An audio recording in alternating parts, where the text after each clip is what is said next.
Okay. I'd like to call the Thursday, April 1st committee meeting of the whole administrative committee. We're at 6:04 p.m. I'll accept a motion to adjourn. April Fools. Oh, God's sake. Is there gonna be that kind of night? Oh. I might hope so. That was quick. We'll start with roll call. Carl Johnson, here. Sherry Gieske. Here. Jonathan Van Laar. Here. Dave Wiltsey. Dave's got COVID. I know. Dave, are you on the line by chance? I don't believe he's gonna be. Okay. Ray Larson. Here. Steve Schabacher. Here. Jeff Carlisle. Here. Ryan Curry. Here. Bill Robertson. Here. Sherry Bartell. Here. Rodney Riley. Here. Freddie De La Trinidad. Here. Next up, I'd accept a motion to approve the March 11th Committee of the Whole Finance meeting minutes. So moved. Motion by Mr. Carlisle, seconded by Ms. Gieske. Any discussion? Roll call. Carl Johnson, yes. Sherry Gieske. Yes. Jonathan Van Laar. Yes. Ray Larson. Aye. Steve Schabacher. Yes. Jeff Carlisle. Yes. Ryan Curry. Yes. Bill Robertson. Yes. Sherry Bartell. Here. Rodney Riley. Yes. Freddie De La Trinidad. Yes. Motion carries. Next, I accept a motion to approve the agenda. Before we do that, any changes, amendments, anything like that? Not this evening. Okay, I'd accept a motion to approve the agenda as presented. So moved. Motion by Mr. Carlisle, seconded by Mr. Robertson. Any discussion? Roll call. Carl Johnson, yes. Sherry Gieske. Yes. Jonathan Van Laar. Yes. Ray Larson. Aye. Steve Schabacher. Yes. Jeff Carlisle. Yes. Ryan Curry. Yes. Bill Robertson. Yes. Sherry Bartell. Rodney Riley. Yes. Freddie De La Trinidad. Yes. Motion carries. Next, did you get any emails for public comment? Not this evening. Okay, thank you. We have one person here for public comment, Julie Newhouse, on behalf of Winnebago Boone Farm Bureau. Julie? During the past 2 months, Julie, make sure you tip that down and talk right into it. okay, And during the past, name and address, just for the record, please. should I start now? Now you can go. Okay, during the past 2 months, the ZBA, there was discussion Name and address first. about name and address. I didn't put my hearing aids in, I apologize. So it's kind of a blur. I know you said something. I'm Julie Newhouse, 13407 Capron Road, Capron. Thank you. Okay. Now you can go. Okay. Third time's a charm. During the past 2 months at the ZBA, there was discussion on the proposed solar project that focused on protecting our water resources in Spring Township. The solar proposal being considered contains low, flat, productive drummer soils with a water table within a few feet of the surface during multiple months of the year. As Boone County considers moving forward with this solar project, we are creating a risk we should all be aware of. Every acre of the proposal will have thousands of solar panels, each manufactured with a multitude of materials, including chemicals and metals such as lead, that we would not want near our water resources. Your board has been given the responsibility to protect our health, safety, and welfare. Water should be at the top of the list for protection. A proposed amendment at the ZBA passed unanimously, which would require initial soil testing and then semi-annually to quarterly soil testing of soils within the project boundaries. This would allow for a baseline to be determined for tested items and a reasonable time frame developed for tracking changes in the ground beneath the panels. If the developers have a product that is guaranteed to be safe for decades to come, this should be a welcome safeguard to protect them and their project. When asked about the details of the proposal at CBA, the developers would not provide the information on the model of the panel, who manufactured it, the components of the panels, the manufacturing process, or the country of origin. The only offering by the developer was that the panels were safe. A verbal promise sounds good, but it carries no weight behind it. My hope is that the developers' assertions are correct about their systems being able to withstand decades of weathering, potential hailstorms, and the threat of tornadoes. With the panels a few feet above the ground and our water less than 10 feet below the ground, there's no room for error. With a proposed 169-acre project and accompanying infrastructure, the price for acquiring the information is reasonable, and it will allow everyone a current look at how thousands of panels and accompanying wiring are withstanding the aging process. This is a projected 35-year-old project. Many industries in Boone County are already required to conduct soil and water tests, including our dairy farms. The amendment unanimously passed in ZBA is what you received yesterday from the Farm Bureau for the suggested language. And please see if it has merit for holding commercial solar projects accountable as it pertains to our precious water resource. This insurance policy is a minuscule price to pay for maintaining our resources around and beneath this project. Thank you for your time. Thank you, Ms. Newhouse. Is there anyone else in the boardroom that would like to offer any public comment? Okay, seeing none. Before I throw this over to Mr. Curry, I want to take just a couple minutes of your time. I handed out some information to all board members present here. Mr. Larson, I will make sure that you get copies of this information sent to you so that you have it emailed or something like that. But just to touch on this a little bit, the first item I gave you is a letter from myself. And this letter is actually a letter that I wrote to the first board that I was chairman of a few years ago. And it was in response to the fact that prior boards that I had been on, there was a lot of discourse that was, I would say, perhaps uncalled for and sometimes borderline hostile.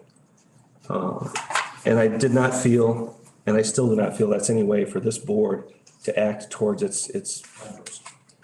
Each one of us is elected by our districts to represent those districts, and we're representing members of this community, and we deserve to be treated with respect.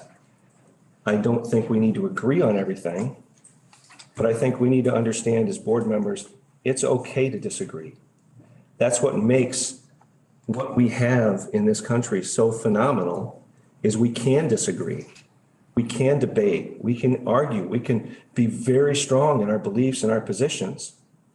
But that doesn't make any one of us a bad person because we disagree with all or some in this room.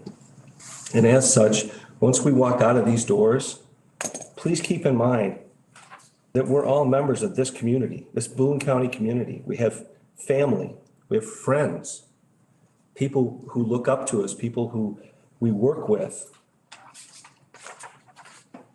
And we're all good people when it comes down to it. I don't think there's anybody on this board, and I don't think I've ever served with anybody on this board who came in here with malice trying to destroy Boone County. We may differ on how we think the best approach to move Boone County forward is, but again, that's okay. That's what makes this body the great body it is, because we can have those arguments, we can have those disagreements or debates. And we've had some pretty strong debates in the last 4 or 5 years. And some of them have been very strong on each side. But the many comments I've heard from many individuals who have been to our board meetings in the past and lately, the same comment is, it's amazing what can get done. Respect is what's done. And it was a strong debate, but it was a respectful debate. And that's a good thing. It's a great thing for our community, because that means we're all passionate. It means we're all trying to do the best we can. Sometimes our opinion comes out on top, sometimes it doesn't. So please keep that in mind. I'm going to do a better job to make sure that we aren't personally attacking board members. That's uncalled for. If we have a problem as a member of this body, if you have a problem with a particular board member, I would first suggest you consider talking to that board member directly, giving them a phone call, meeting them in person for a cup of coffee. A lot of great things have happened over a cup of coffee or a Diet Coke or a Diet Pepsi, whatever you like. If that is uncomfortable for you and you don't want to do that, please feel free to talk to me. And if it's me that you're concerned about, as you'll see in this letter, I'm open to sit and chat with anybody. I don't care. I'm not going to tell you that I'm the most perfect person out there. I've got my faults and flaws. So I'm happy to sit down and talk. but calling board members out in a meeting publicly appears too self-serving for what this board is supposed to be. This board is not about one individual. This board is about the individuals out there. The next thing I gave you is a letter from Jim Hirsch, Attorney Jim Hirsch, who we appointed to the Zoning Board of Appeals last board meeting. Prior to that board meeting, we had a board member call his place of business trying to find out information about him and his position, and talk to his office multiple times, which I think is borderline.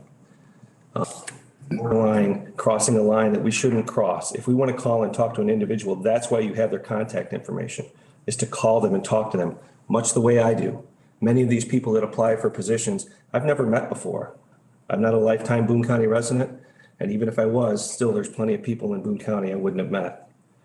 So please call them, please talk to them.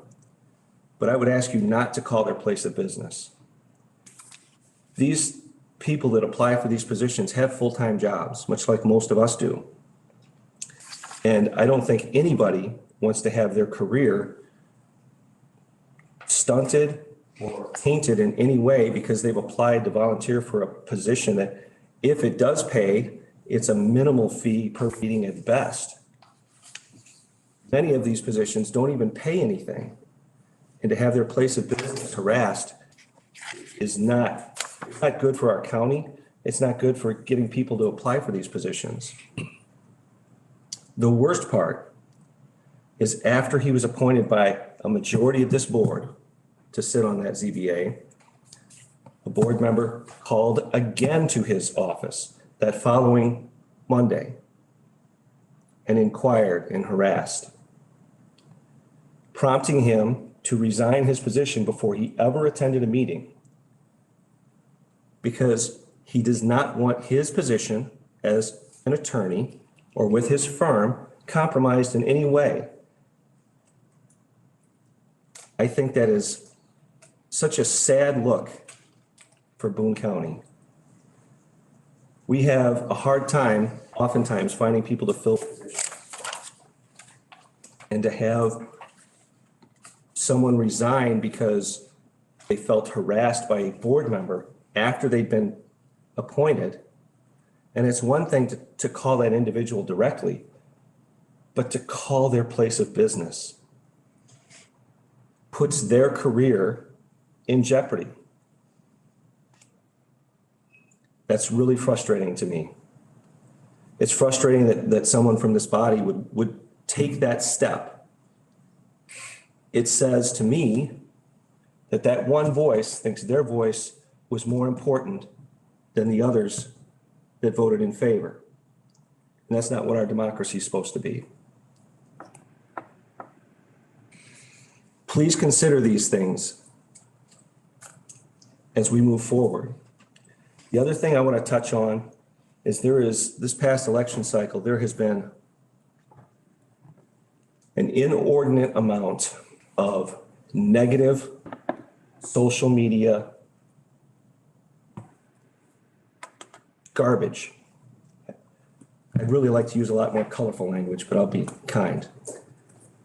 I would really like to stress to this board that I would beg you, let me put it that way, I would beg this board and members of this board to stay out of that fray. Not because I don't think you have free speech, because you do. You can do whatever you like. But understand, as board members, county board members, we're considered leaders in our community. Years ago, we had a board member who liked to write a lot of articles in the newspaper, and it gave Boone County a lot of negative press. And it's hard to overcome negative press. When we're looking at posting things on social media, and whether it's saying something poorly about one of our board members, poorly about one of our other elected officials, poorly about something in Boone County, and really slamming it, understand that a company that is considering to locate to Boone County pays people to look for that stuff. And if you think they don't, I've got a personal story to tell you that they do. I had a really horrible article come out about me in the newspaper, the Rockford Register Star, many years ago. I work for a very large company. 2 weeks after that article hit the paper, my boss called me, sent me an email and said, open up your email. What is this? Now, the article that came out was completely false. The Rockford paper had to print a complete retraction of the article, but it didn't matter. The people that my company pays to watch for bad press on my company saw it, and it went to the higher ups. Had there been anything that they could have said was anywhere true, I could have lost my job over a false article. The fact that my boss had called me extremely irritated me because it put me in such a bad position. It put my company in a bad position. Companies look at this stuff. Jeff will probably tell you the same thing. Large companies, companies that we want to locate here, to bring business here, to bring jobs here, to bring economic growth, look at social media. They look at Facebook. They look at all this stuff. And I can tell you that if they look at Boone County and they say, you know, we're really considering Boone County, and they do their search and they see all this negative garbage going on like we have right now, and then they look at Topeka, Kansas, and there's nothing going on. Let's see. Lower taxes, no grief, no political turmoil, or higher taxes, tons of political turmoil, and things seem to be a shambles. I know which place I'm taking my company. Now, I'm not saying it's this board's fault of what's going on, believe me. But this is the only board I can talk to that I can address that to. And hopefully you're hearing and you're understanding what I'm talking about. I truly believe that Boone County is a great area, a great spot, and we're in a great position to have some great success economically and to grow and to develop. Let's try not to shoot ourselves in the foot along the way because we're trying to make somebody else look bad or make ourselves look better. I personally can't stand social media because of all the keyboard warriors that go out and start typing stuff and people say stuff to that screen that they would never say to somebody's face. So before you hit post or whatever it is you hit when you do stuff, please consider those things. Please think about that it's not just Boone County that's seeing it.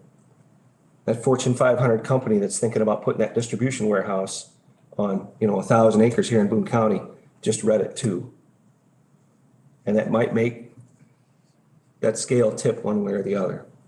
So that's my soapbox. Thank you for listening. And as my letter says, if you'd like to discuss anything I said or anything like that, I'd be happy to meet with you one-on-one or in a group or whatever. But I really feel like we need to make sure we refocus on what we're supposed to be doing and how we should do it, because that's important. People have commented for the last 5 years how well and how much nicer it is to see the Boone County Board work together in a respectful manner, and I hope we continue that. So, Carl? yes, sir. In discussing that same thing, we do have some proposals that the state action program has in front of us. And if you didn't catch this on your mailings that came in, I made copies for everybody. You can pass them on down. Absolutely. Did you send some that way already? Yeah, I am now. And these are actually, the first one you see, we actually did something on the first one we've done, the first one listed here. And then some other ones we've actually attempted, we had some discussion about. But I wanted you to look at these things and maybe you get the opportunity of saying, yeah, we could probably do that. Maybe we should discuss that. And maybe we should give it to Kevin to look further into it. So if you want to write yes or no on these things and give it to Kevin, you can, so he gets an idea of what we may like to do in the future, because this comes out of on the back, you see, from the Illinois State Association of Counties. So on a positive note, these things are good for us that we need to look at and for our future. So thank you. Thanks, Jeff. All right, Mr. Curry. Move right along to item 6, monthly presentations, and I believe the sheriff is He's not here. not here tonight, correct? He texted me something about spring break, so he's probably warm and nice. Call him. There we go. Times. Yeah. Hey, man, where you at? If you love living. I don't want to get pulled over. All right, moving along to 6.2 highway. Justin, is Justin on the line? And I believe Kevin. Yes, I'm here. Yep, and then really quick, Justin, we're keeping presentations to 3 minutes. So, Yep, I'm aware of that. Yes, thank you. perfect. Thank you. So I'll just skip through these items. I submitted a document. I want to thank the board for requesting us to search for additional bidders for our trade-in truck value. We did get an additional $6,000 out of our truck by doing that, so we appreciate that. That's item 3. Item 4, just wanted to mention that the Poplar Grove Road Bridge is going to get delayed. We were scheduling that bridge for reconstruction in 2021 this year. It's going to get delayed by a year. Item in the $500,000 grant we got for the bike path may also get delayed. We're still working on that to try to make that happen. But Woodstock Road realignment, we received about a half an acre closed yesterday on that. So we have some additional right of way that we closed on yesterday for widening and improving Woodstock Road. That would be from the Boone County Conservation District. Jumping back up to items 1 and 2, we received TARP funding, about $1 million. I've got that laid out in front of you. One of the ones that I'm most concerned about would be the Centerville Road Boone Township project. They're going to struggle to come up with their share to match those funds. That brings me to item number 2, motor fuel tax. Motor fuel tax is for the county is based on registered vehicles within the county. Townships is based on road miles.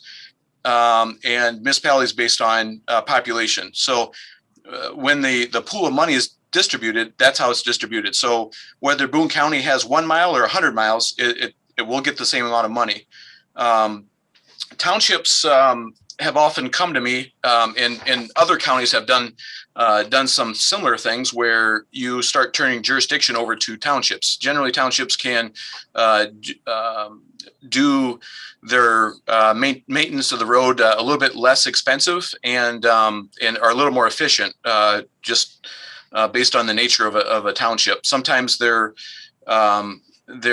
standards are not as high as what we try to keep ours at the county level, but they are very efficient at doing their road work. So one of the proposals that I'm going to bring in the future to the board possibly would be to start transferring some miles over to the township. And one of them would be to help Boone Township is already in agreement on this, would be, our lower roads such as Angling Road and some of those other non-high traveled roads. So I just wanted to bring that to your attention. So number 2, if you could just kind of keep that in the back of your mind, give that some additional thought. If you have any questions, feel free to give me a call. But that is one that, like I say, the township, Boone Township, is interested in taking the jurisdiction of Angling, Denny, Grange Hall, Russellville, just a section in there. It's only about 4 miles.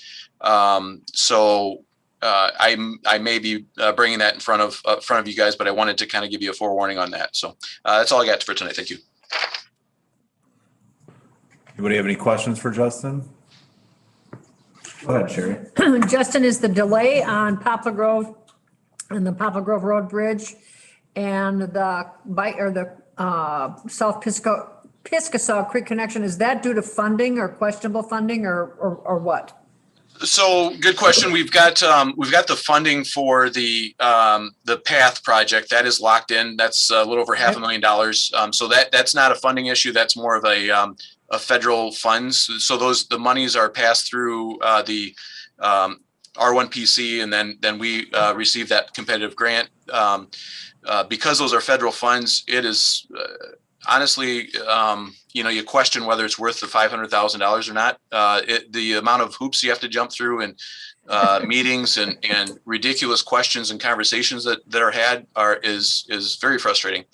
So that's so I would say, for the path project, that is related to the nature of federal funds and spending those. For the project, the bridge project, that one is, we're trying to secure, right now we do have funds available set aside, but we also have applied for funds that would, we'd have greater state funding, 80%, potentially even 80% federal funds. So we've got a competitive grant application out there that we'd be pushing this project anyway to try to get it completed this year. Steel prices are up. So there's a lot of factors involved in it. Rather than trying to push that project to be completed this year, I always hate to do bridges towards the end of the season with cold weather. Deck pours is never good for longevity. So there's many factors involved in that. Part of it's funding. I think we've got some funding opportunities out there that might come our way that would be better to push it back. Plus, prices on steel have gone through the roof right now, and if we did end up doing this project, it would be because of the approval processes that we have to go through anyway. It would be a later season project, and so we're going to probably push that one to next year. That's for all those reasons. Thank you. You're welcome. Any other questions in the boardroom for Justin? Any online? And if you're online, *6 to unmute. Okay. Moving along to item 7, quarterly department presentations, 7.1, admin, Kevin. Thank you. This evening, I'd just like to highlight four items. Right now, we've been trying to close out some energy efficiency upgrades, actually that took place in this building. So now the boardroom is now outfitted with all LED lights. Our hallway wall packs have been outfitted, and then also the west side of the building, public health department, the exterior has been outfitted with LED wall packs too, to reduce energy consumption and save money that we can utilize other places in the county. Out back too, there's a sinkhole that I inherited, that problem. So I'll be working hopefully closer to this summer to figure out a solution for that. I know Justin has looked at that and recommended some items or actions at least that can possibly take place, but we'll get a better evaluation on that later on, hopefully closer to the summer. With Dan leading our human resources apparatus, we've been working on bringing new workplace wellness programs to coworkers, and a new one just recently was piloting a stress relieving chair massage program that was actually offered to the sheriff's office employees. So around, I think it was about 9 or 10 of our coworkers participated in that event, and it seemed to be fairly successful. I think they were 15-minute chair massages. So good pilot program, and we hope to bring things and ideas like that to our coworkers. And then lastly, just to ensure that we provide clarity and continue to remain just knowledgeable and have things clarified online. We've been codifying our ordinances through Muni Code to ensure that they're included when individuals, the public or board, try to review those. And that's all I have this evening. I can take any questions. Carl? Just in regards to the sinkhole out back, is there a storm sewer line or a sanitary line close by? Is that what's going on? I'm not really sure, Dan, maybe Dan can answer that. There's we believe it's the drainage from the building, from the roof, the gutters go into the ground and then run into the storm Sewer? Yeah, storm sewer right there. So there must be a bad pipe or a bad connection. Justin kind of peeked in there last fall, maybe it was, and I think the pipe has slipped it in a spot. Do we know how deep it is? 4 feet. So we need to get it dug up and repaired. Okay. Any other questions in the boardroom? Yes, Sherry. Well, first of all, I just never thought I'd hear someone say I inherited a sinkhole. That's one of my favorites, The records, do we have a program in place to get them out of here now that we know we can? You're referring to the records in our, Yeah. back there. Yes, actually, so about weekly, actually, Michelle has been working on cleaning out that room. So she fills up one of or that trash can that's the confidential documents trash can that gets picked up. So yeah, she's been doing that weekly, filling that up and cleaning out that room. So I know that's making you sad, losing all that paper. no, not. Thank you. Any other questions for Kevin in the boardroom? Any on the phone?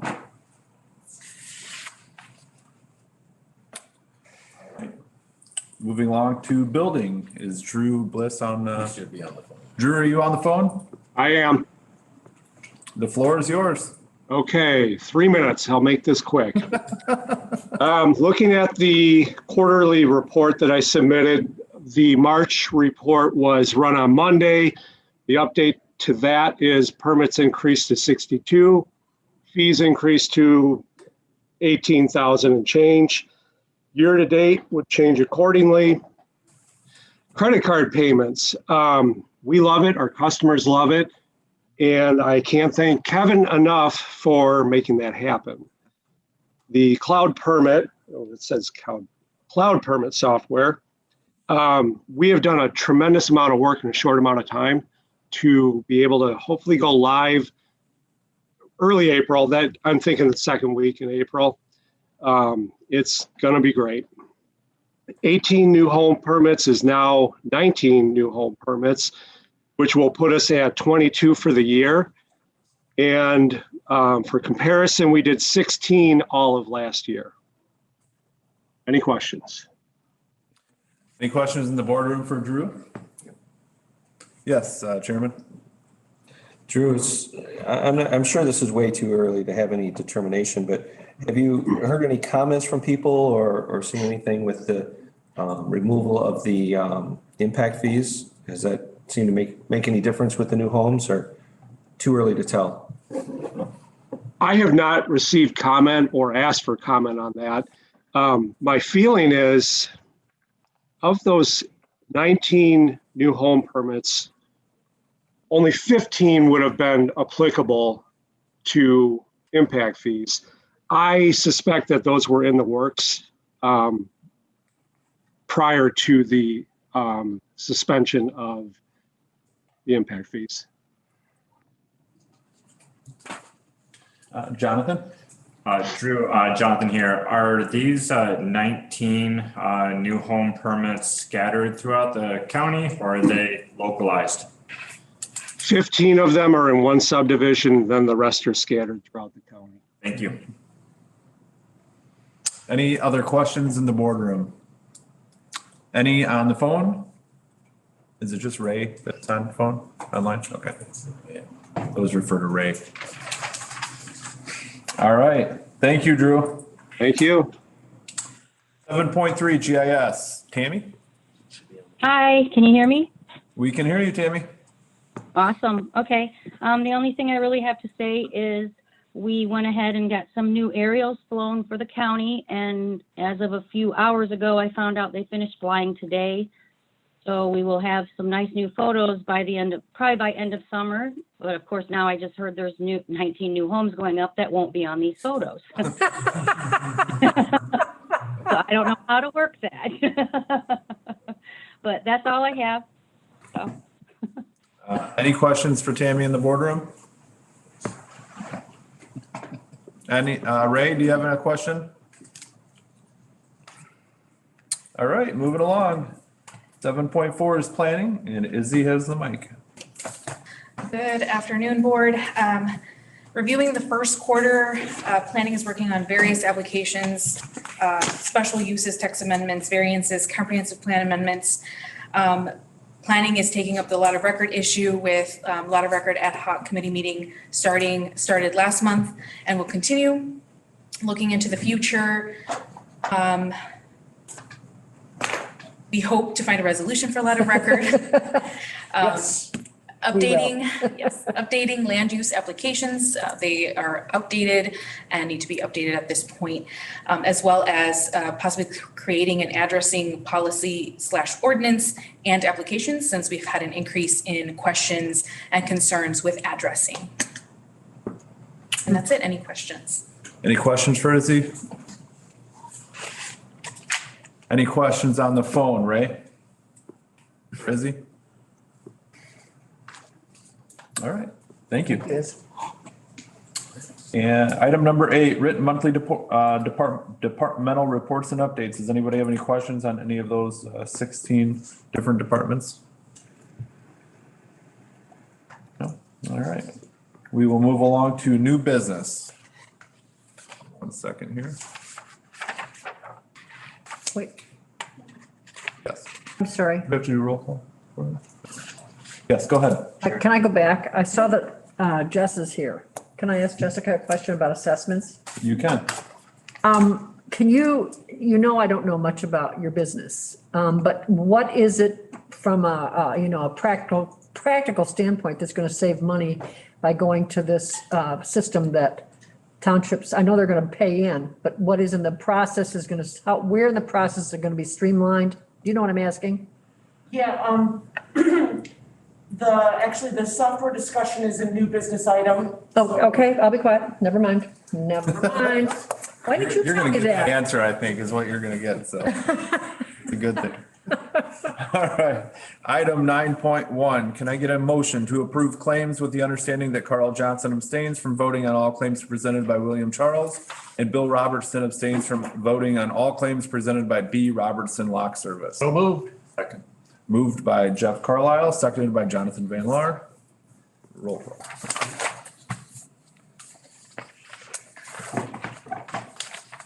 Carl Johnson, yes. Sherry Geeske. Yes. Jonathan Van Laar. Yes. Ray Larson. Aye. Steve Schabacher. Yes. Jeff Carlisle. Yes. Ryan Curry. Yes. Bill Robertson. Yes. Sherry Bartel. Yes. Rodney Riley. Yes. Freddie De La Trinidad. Yes. Motion carries. 9.2, a motion to move the Amoresco lease option amendment forward to county board for approval. Second. Seconded by Sherry. Who made the motion? I didn't make the motion, it was You made the motion? Oh, I'm sorry, I made the motion. I'll the second. motion by Sherry Geeske, seconded by Jonathan Van Laar. Okay. And discussion. Anybody? Who is it you? Yeah, I can introduce it, yes. So tonight, we are asking for this item to be moved forward to the county board for approval. This is a lease option agreement that we've been in a partnership with Terra Navigator LLC that was recently acquired by Amoresco in 2018. And it was the company that was originally awarded a special land use to operate a solar solar energy development on the landfill. And so they would like to extend that agreement by 3 years. They were not able to pursue the financial incentives originally intended on the project. And so they'd like to extend it by 3 years to vet some more options, look at more renewable energy credits, and they have some other options that they're going to be looking at too. Tonight we have Ariel. She should be on the line, and she'll go through a very short presentation, and then we can take some questions at the end if you'd like. All right, Ariel, you on the phone? I am, and thank you, Kevin, for the introduction, and thank you to the Boone County Board for having me here. Can everyone hear me? Yes. Wonderful, wonderful. And that was Kevin hit it spot on. So we've so I work for Amoresco. We're looking at the landfill in Belvedere for the focus of solar development. Our company, Amoresco Inc. If you want to go to the next slide of the presentation. Well, first, I'll actually give a background of myself. My name's Ariel Candelas. I've been with Amoresco for almost 2 years. I've been working in renewable energy and energy efficiency for the past 15 years, specifically solar, wind, and battery development for the more recent portion of my career. And, since I've been with Amoresco, we've really taken a deep dive into brownfield development. Amoresco was formed in 2000, so we've been around for a little over 20 years. We're a public organization now as of 2010. You can find us on the markets. We're a relatively, medium-sized organization, I'd say. We've got about 1,000 employees across 70 plus offices throughout the country and in the UK. The main focus of the organization and the history of the company has been as an ESCO, so energy efficiency upgrades. I hear that you guys recently did all your LED lights. We specialize in those types of projects. But over the last 20 years, we've expanded the company to really touch everything that falls under the branch of energy. Clean tech is, what we really see as the wave of the future. So we're, expanding on those types of opportunities throughout the company. If you want to scroll to the next slide. This just showcases, we span markets and different types of solutions across the country. We've got, over a couple hundred megawatts of installed solar. We also do landfill gas to energy projects. We do a lot of energy efficiency projects. And, if anyone needs more information on some of the types of projects that we've developed and built across the country, we'd be happy to provide that. In Illinois specifically, the two projects that I'd want to point out, I operate out of the city of Chicago's office, but we have a Chicago office and a Oak Brook office within Illinois. In Illinois, we have two projects that are currently in development and in construction. One, as you see, is the Village of Depew. That is a 20 megawatt solar field project on a brownfield Superfund site. So we've worked with the USB EPA and the Illinois EPA to develop that project. It should be going into construction in the next couple months. Ideally in the next 6 weeks is what we're really targeting. That project was able to move forward because we secured RECs, renewable energy credits, through the Illinois program, the Illinois Adjustable Block Program. So that was a brownfield procurement, which we had applied for and won. We're awarded the Danville Solar Project. That's in Southern Illinois, outside of Champaign. That is a 2 megawatt community solar project. Once again, we submitted the project into the Illinois REC program, and we were awarded that project through a lottery. If you want to go to the next slide. I know that you guys have lots of other things on the agenda, so I'm trying to keep this brief. As I said earlier, we do energy efficiency, distributed energy, infrastructure updates. We also do new development. We do energy analytics and supply management, and we also do ops and maintenance. We'll just go past this. I want to get to the good stuff. Thank you. Okay, County and Boone. So we've been developing this project since 2018. We signed an option to lease 34 acres for the purpose of solar development.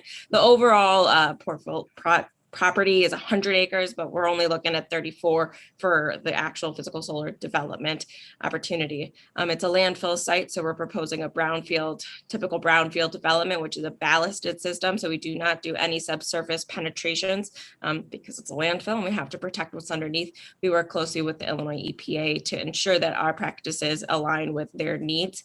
It's a great reuse of landfills. Land that sits there that you can't really do much with. So solar is a great option for that.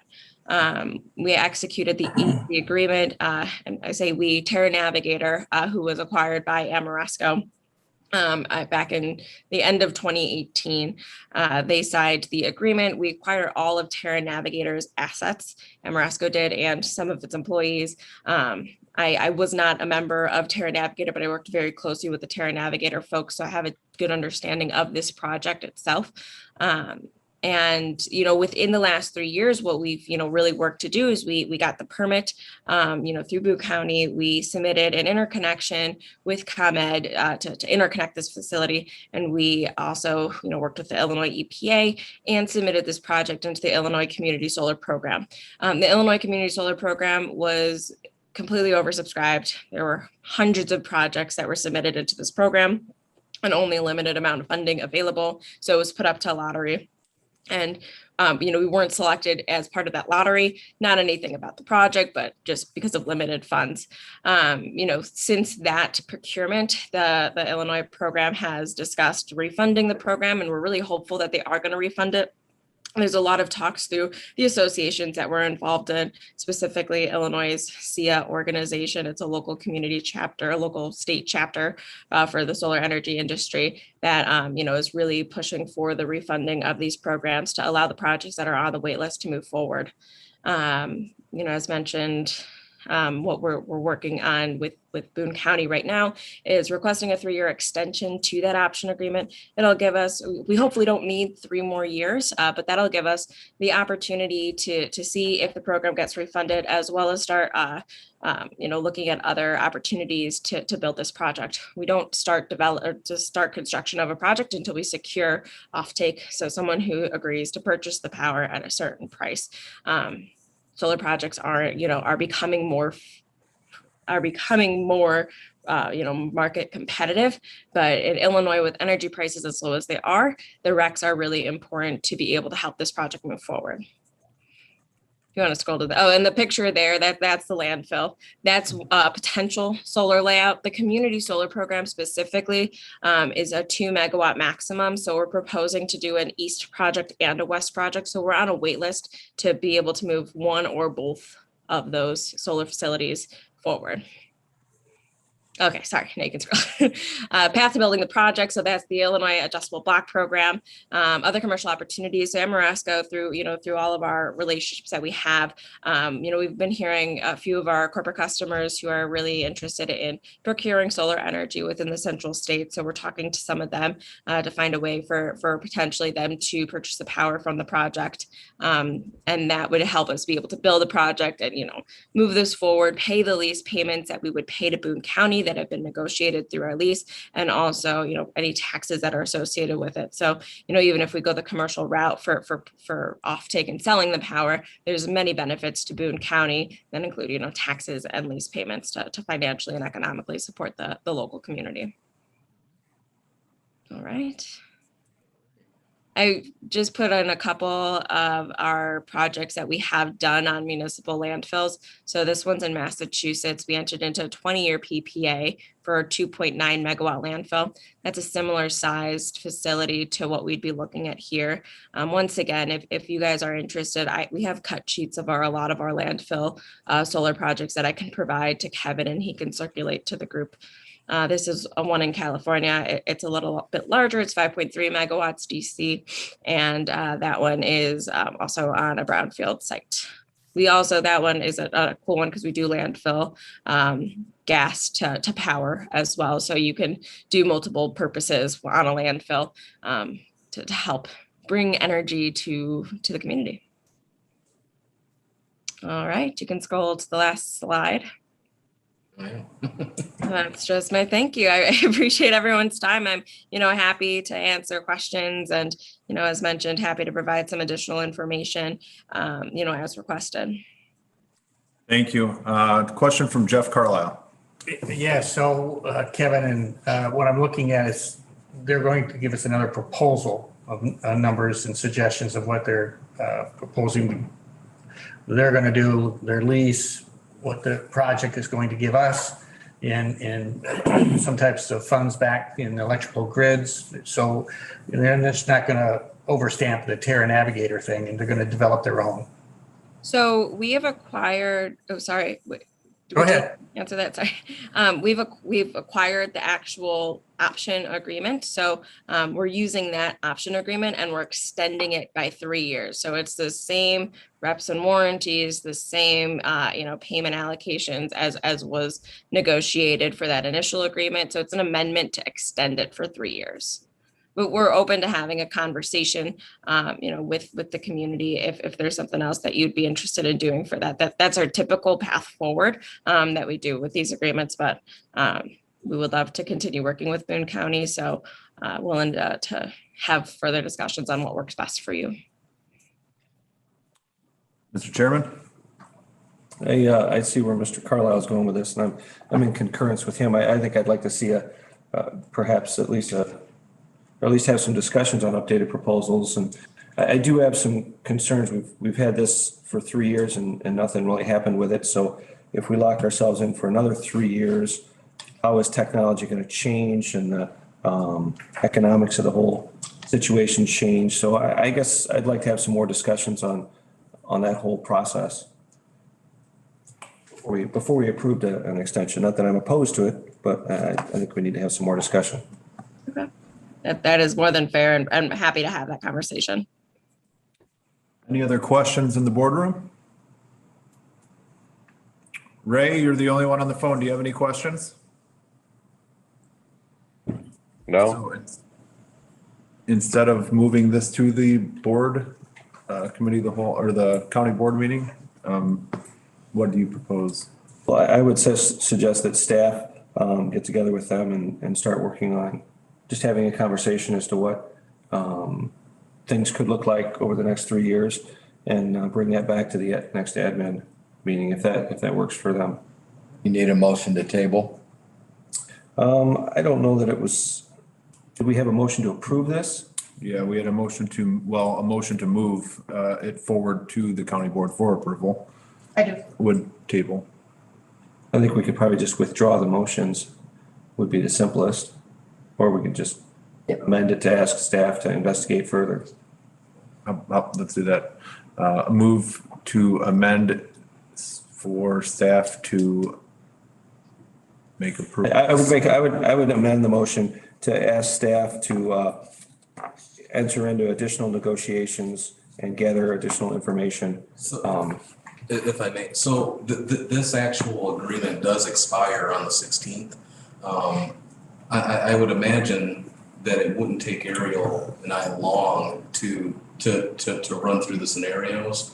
I feel like we could bring this back to the county board meeting, at least that way it's not delayed. I mean, because the actual contract would lapse at that point. And then I have a feeling that Amoresco's legal team it's just it'll cause some issues. So it seems like I think that we could probably work things out, bring those details back to the county board meeting, and then possibly approve it at the county board meeting on the 15th, so this contract doesn't lapse. If you table it, that can happen. Could it be moved to the finance meeting? So it brings up in discussion, so we have at least one meeting prior to the board meeting? Yeah, I'd like board members to be able to discuss information rather than throw it to the county board meeting and, hey, you got to vote yes or no. I think that's unfair to the body, the county board body We can bring it to the to have a little more information. Then I'd like a motion to move the Amoresco lease option amendment with, I'll amend the motion. Amend the motion. That's on the table to move discussion to the finance committee. I'll second it. Seconded by Jeff Carlisle. So we have to vote on it. Question on the amendment. Questions on the amendment? Let's vote. I call for the question. That means we vote on the amendment. Yeah, we're getting there. I just got to flip the page. Okay. On the amendment to the motion, Carl Johnson, yes. Sherry Geeske, Yes. Jonathan Van Laar, Yes. Ray Larson, Aye. Steve Schabacher. Yes. Jeff Carlisle. Yes. Ryan Curry, Yes. Bill Robertson, Yes. Sherry Bartel, Yes. Rodney Riley, Yes. Freddie Daly Trinidad. Yes. Now we have to vote on the motion as amended. Carl Johnson, yes. Sherry Geeske, Yes. Jonathan Van Laar, Yes. Ray Larson, Aye. Steve Schabacher. Yes. Jeff Carlisle, Yes. Ryan Curry, Yes. Bill Robertson, Yes. Sherry Bartel, Yes. Riley, Yes. Freddie Daly Trinidad. Yes. Motion carries. All right, moving along, 9.3. Can I get a motion to move SUP-02-2021 Pleasant Grove Solar LLC special use forward to the Boone County Board for approval? So moved. Motion made by Bill Robertson, seconded by Steve Schabacher. Thank you. Busy? Yep. If, PowerPoint, thank you. Okay. All right. There are several sites for this project. They're located in southeast Boone County, north and south of I-90 in Spring Township. This is made up of 8 parcels, a total of 169 acres, and it's open land. The site is zoned A1, Agricultural Preservation District. A1 is intended to maintain agricultural land, but it does allow a variety of special uses. The applicant, Pleasant Grove Solar, is seeking a special use permit to allow an energy facility of 1 megawatt or greater, which is considered in the A1 Agricultural Preservation District with a special use permit. There were various reviews, including a pre-application meeting where various agencies were able to discuss some of their conditions. Building and zoning has to go through a permitting process, and that's in the conditions. The county engineer called for a road use agreement, which is also in the conditions. And the Boone County Soil and Water Conservation District reviewed the Natural Resource Information Report, and they voted favorably for the project. So as I mentioned, the applicant is seeking a special use permit for an energy facility. In this case, it's a solar energy development. As you can see from the site plan, there is an operation and maintenance building, a substation, various setbacks that meet what our code says, which is 75 feet from the right of way. There are no panels in the greenway designated buffer that you see on the site plan. Again, this is the portion of the project that is in Boone County in Spring Township, 169 acres and 8 parcels. Here is the entire project, which does span into McHenry County. The portion that is shaded is the site plan that we just reviewed, but I wanted to give you a look at the entire project. So this is a total of 2,500 acres with Boone County and McHenry County for a total of 300 megawatts, which is capable of providing sustainable electricity to 60,000 homes. I did want to mention here that Spring Township Planning Commission and the Spring Township Road Commissioner are currently in negotiations with the applicant for a road use agreement. The commission will vote after a response from the applicant is received. Road use agreements, again, are in the proposed conditions. We also received a public comment from Riley Township, which is in McHenry County, regarding the same thing, conversations about roads, which the applicant will have to negotiate there in McHenry County. The Planning Commission reviewed conformance with the comprehensive plan, found that the future intended use was agricultural and greenway. Agricultural is intended for a variety of agricultural uses, including the large-scale agricultural productions. That green space or open space is intended for parks, conservation areas, golf courses, and recreation facilities. This would not be in conflict with the future land use, as there are extensive conditions that regulate the decommissioning of the project or bring it back to as close to its original state or completely to the original state. Again, I wanted to point out that green space buffer will be maintained, and there will be no panels that will be placed in that area. Comprehensive plan goals and objectives that could be met if the project is approved. Goal 7.1, strengthen the existing business community to retain and expand employment opportunities. The project is proposing 4 to 7 full-time positions once the project is done, as well as the labor that will be needed during construction. And of course, Chapter 4, our environmental sustainability chapter, protecting the environment by promoting the use of alternative energy sources. The Regional Planning Commission did vote in favor, 3-0 on February 16th. I wanted to take a moment to briefly discuss the Zoning Board of Appeals meetings. There were 2 meetings that happened, February 23rd and March 23rd. The public hearing portion of both of those meetings, the public hearing portion was extended into both of those meetings. Testimony and evidence was presented by the applicant, and testimony and evidence was presented by members of the public and other agencies, including Riley Township and Spring Township, as I mentioned before, and the Conservation District. There were several concerns that came up from the members of the public as well as the Conservation District, which I will highlight coming up here. The first thing the zoning board did was look at the findings of fact and vote on the findings of fact. They found that the findings of fact were met. The proposed use will provide economic benefits and creation of jobs. The development will have a minimal impact on the environment. It's not anticipated to have negative effects. There are conditions in place to mitigate some concerns with the land, infrastructure, and the environment. The proposed use is not anticipated to have negative effects on the surrounding development. There are setbacks in place, noise and glare isn't a concern. And the applicant did mention that they had conversations and negotiations with the neighboring residential areas, and they will now be placing a vegetative tree buffer along those residential areas. The proposed use would be subject to review and the permitting process that happens after the special use is approved, where agencies go back again and look at site plans, landscaping plans, and review the materials that they submit. So the ZBA voted in favor of the findings 3-0 on March 23rd. So the next thing they did, and this is why I'm pointing this out, is they discussed several concerns that were reoccurring, and I wanted to highlight those. So the first thing was hazardous materials that are in the panels. There was a concern that it could possibly be leaching into the soil. The zoning board discussed this and proposed a condition that would require soil testing to be done beginning of the project and annually thereafter to test for hazardous material. This proposed condition failed along with the motion to approve the case. After reviewing the evidence that was presented by the applicant, there are no concerns with hazardous materials nor leaching. And I have more information on that if you would like to hear that. And the next thing that was discussed was the landscaping. As I mentioned, the applicant will be putting a vegetative tree buffer to screen from residential uses. Again, this was an agreement that the applicant pledged to the residential neighbors.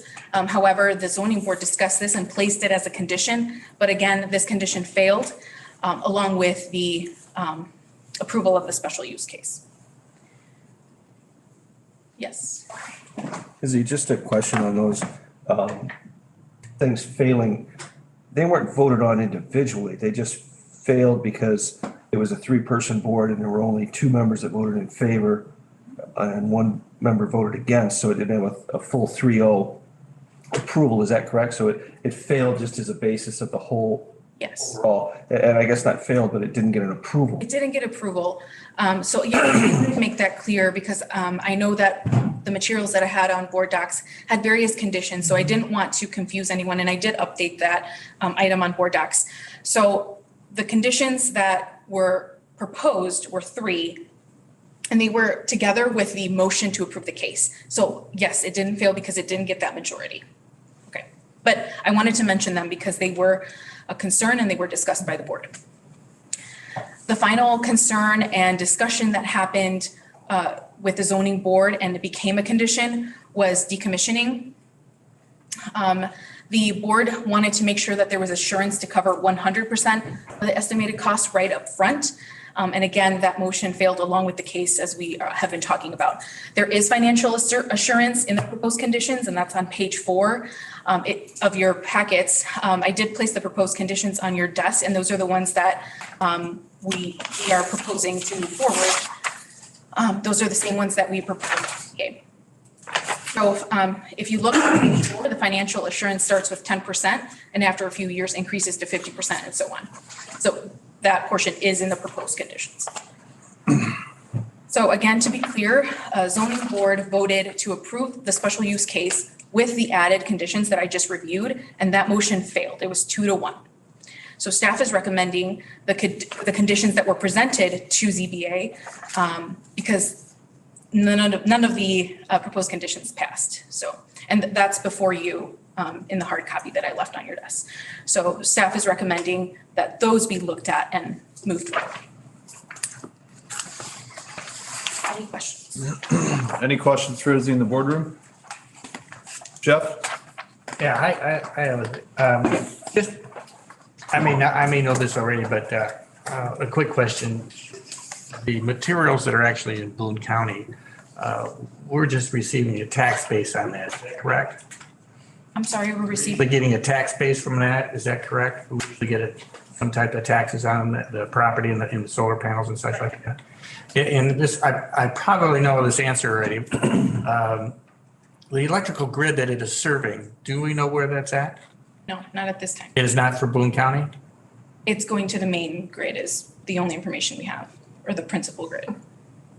I can't read anything. That's what I thought too. Any other questions? Chairman? Izzy, one of the things I know going to the ZBA meetings, that was a lot of discussion on the 100% decommissioning stuff. Did I hear it that McHenry is requiring 100% upfront for decommissioning? Or I cannot confirm that, but that was part of the discussions that McHenry County might be requesting 150%, I think. The applicant is on the line. They may be able to answer this question. Bring them on. yeah, I guess I would ask them that question if they're. Tyler, are you on the line? Or Mr. Barry? Yes, I am. If you can Can you hear answer, me? did you hear the question? Yes, I did. Yes, our understanding is that McHenry County will be requiring, I can confirm that it's more than 100%. I don't recall if it's 125 or 150%, but they are requiring the full decommissioning security up front. Yes, Jeff. Or Give them that answer. I just don't have it right in front of me. If I could ask the applicant another question or two. One of the things I know that had came up during ZBA also was talking about soil testing. And obviously that was a condition that ZBA put on there, but it didn't get approved because the project didn't get approved from ZBA. Can you talk to me about if you have any concerns with soil testing requirements? I'm thinking probably something in the range of a soil test at the start of the project so that everybody has a baseline as to what those soils are. That protects you, that protects everybody, I think. And then perhaps a test 6 months into the project and then every 12 months thereafter, unless, negative results or concerning results are found, and then, stepped up testing, things like that. Any aversion to that? Well, I mean, in general, we're okay with it. I guess the concern is, we presented pretty strong evidence that there is no risk of hazardous waste coming onto the site. And I'll just say it's very unusual. I've never had a project where soil testing is required for a solar facility. It may be difficult down the road to identify the source of pollution. For example, an interstate crossing through the site may be a much more likely source of pollution coming into the soil and into the water table than the facility that we're building that really has, no risk of hazardous materials on site. So I guess say we're willing to do it, but very concerned about how that would be worded and what type of obligation and liability might come onto the solar facility, for some type of hazardous waste that may be introduced onto the site that's not really caused by the facilities that we have in place. I'm not the smartest guy out there, but I'm pretty sure that interstate's been there for a week or two, and probably a week or two longer than what your solar site's going to be there. So I would think that any hazardous material that would come from that interstate probably is already there. And hence, when you do the initial soil testing, that would give you a baseline. Would that be a fair statement, you think? Well, certainly what's been polluted is there already, but there's always the chance that those numbers, those pollutants could increase over time as vehicular traffic goes through the area. I think what I'm. I guess we'd say. I think that really for us, the devil's in the details. I mean, what we're willing to do this type of sampling just to show that we're not polluting. We won't be polluting, but we just have to make sure that, the type of contaminants we're sampling for, and then, what are the ramifications if some types of contaminants are found are appropriate for a facility of this type. Okay. Lastly, if I could have one more. Sure. One of the other things a lot of the ZBA stuff talked about was, and I know that you gentlemen produced an expert witness to talk about home values. I think just a couple of homes in that area that really, and one in particular that's pretty much going to be surrounded by solar panels. And the gentleman you had, did extensive research and, it doesn't affect anything. It doesn't affect anything. It doesn't affect anything. Well, I'm still concerned about that, and I'm sure there are plenty of people who are also concerned about that. Can you talk about if we decided to ask you to give some home value guarantees to those couple individuals that, look, if your home is valued at $100,000 today, and assuming home values don't drop to, $50,000 when you go to sell your home, if you go to sell your home, that if it takes, 6 or 8 months to sell your home, we're going to work this out with you somehow, some sort of guarantee for them so that they're not put in a position. And I know that, I believe even your gentleman couldn't say that it wouldn't take longer to necessarily sell a house, but that the value is always still there. So I'm hoping you can help alleviate some of those concerns also. So, I mean, once again, the devil's probably in the details, but in concept, yes, we'd be willing to do something like that to those residents nearby. Okay. Jeff Carlisle, do you have a question? Yes. Sometimes I'm thinking about this. You'd be better off just to give electricity to the homesteader and saying, here you go. We're gonna surround you with this stuff. Maybe we should just give you electricity. Talk about keeping value of the house. You might want to think about that. The other thing is this contingency if Boone County or McHenry County just doesn't want to work with you guys, is the whole program, either side of that county line, is it gone? Is it a dead deal? Well, I mean, the majority of the projects in McHenry County, so of course, if they were to refuse a CUP, then the project would be in serious jeopardy. Of course, we've got a lot of value invested in it right now, and a strong regional demand for this type of energy, and so we would do all that we can to preserve the ability to build a project in this area, which could include shifting into Boone County, and the same is really true in reverse. If Boone County were to reject us, then we would pursue more in McHenry County. And then of course the tax dollars and economic benefit from the project would funnel to the jurisdictions where the project is built. So I don't want to say that any rejection would kill the project, because we're going to do all that we can to preserve and build and bring great economic growth to the area that's willing to permit it and have it in there. Right. Brian, just one quick follow-up. I am agreeing with the soil testing, and I understand the premise of a baseline. Maybe if you come back and say, you know what, I agree with you, and can we do it every 2 years? Can we do it 5 years? However, I think it's a good idea because this property you're at has got a huge recharging area, and we just want to make sure. Sure. Any other questions, Jonathan? Yeah, we're like I said, we're willing to do that. We'd just like to talk it through with the county, more on the details. What would we be sampling for specifically, and what would the program look like? But we're more than willing to do that. We don't believe that what we're installing on the site has any risk of increasing any contamination to the soils. Thank you, Jonathan.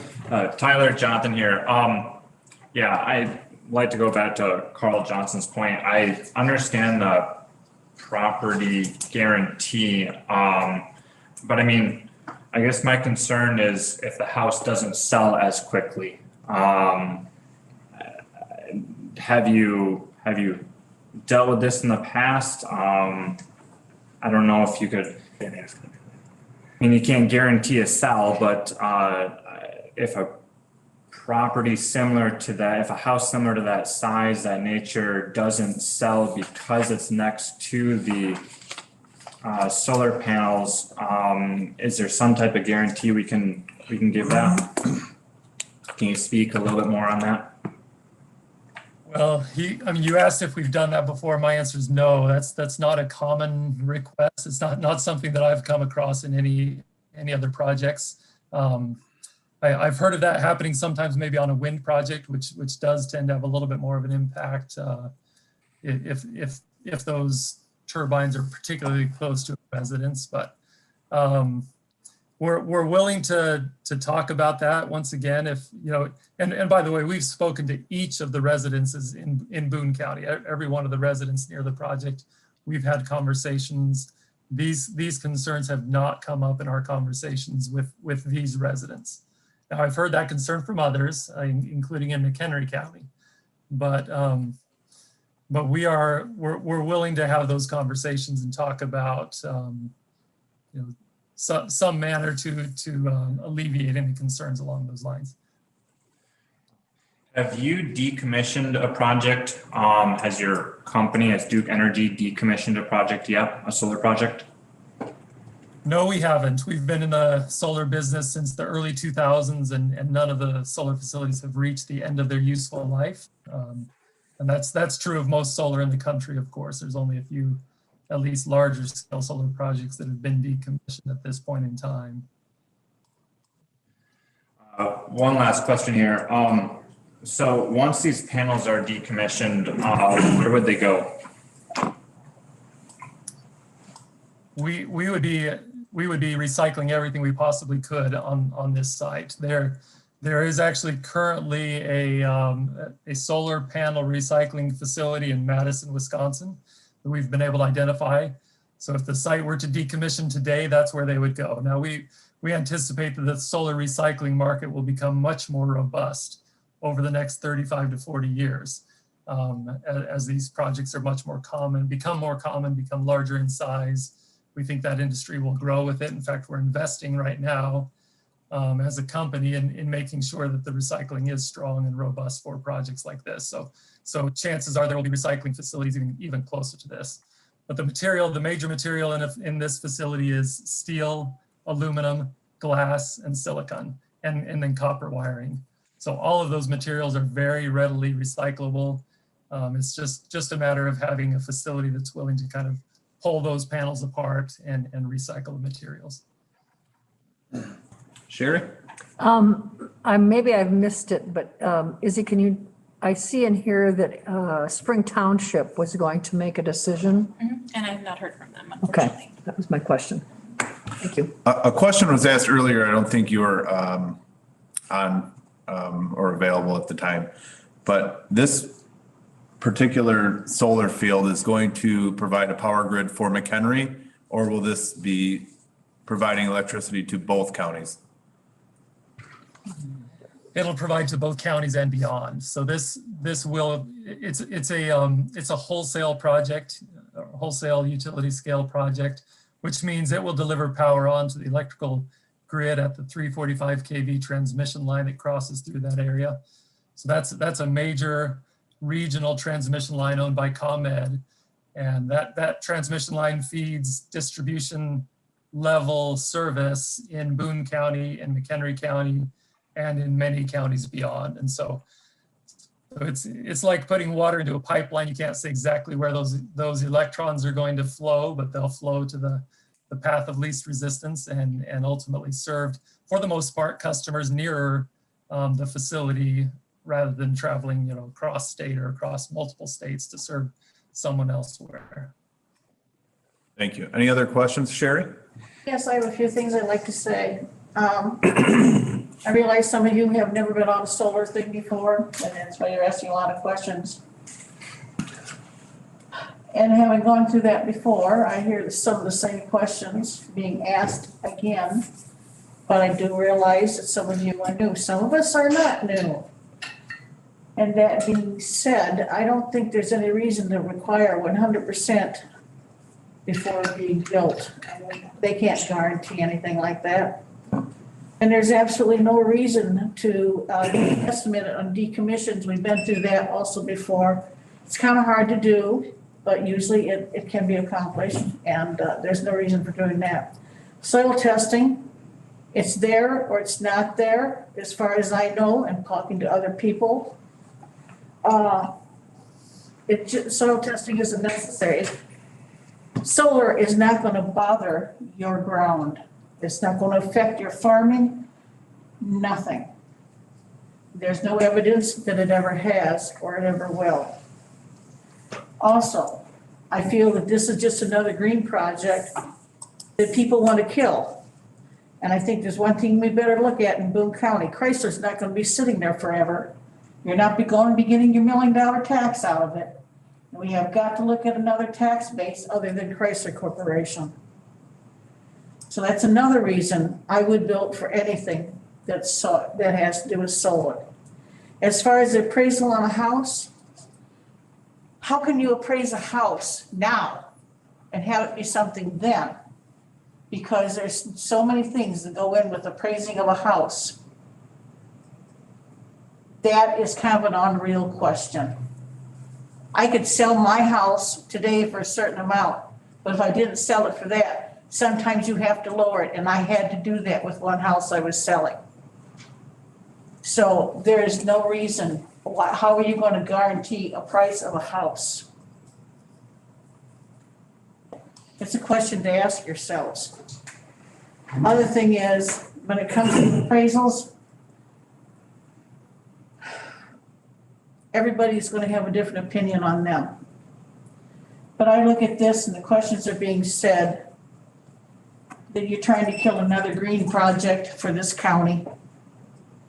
And I, for one, am for green, whether it's wind or solar, or actually we have a beautiful river right over here that we can get a lot of stuff out of.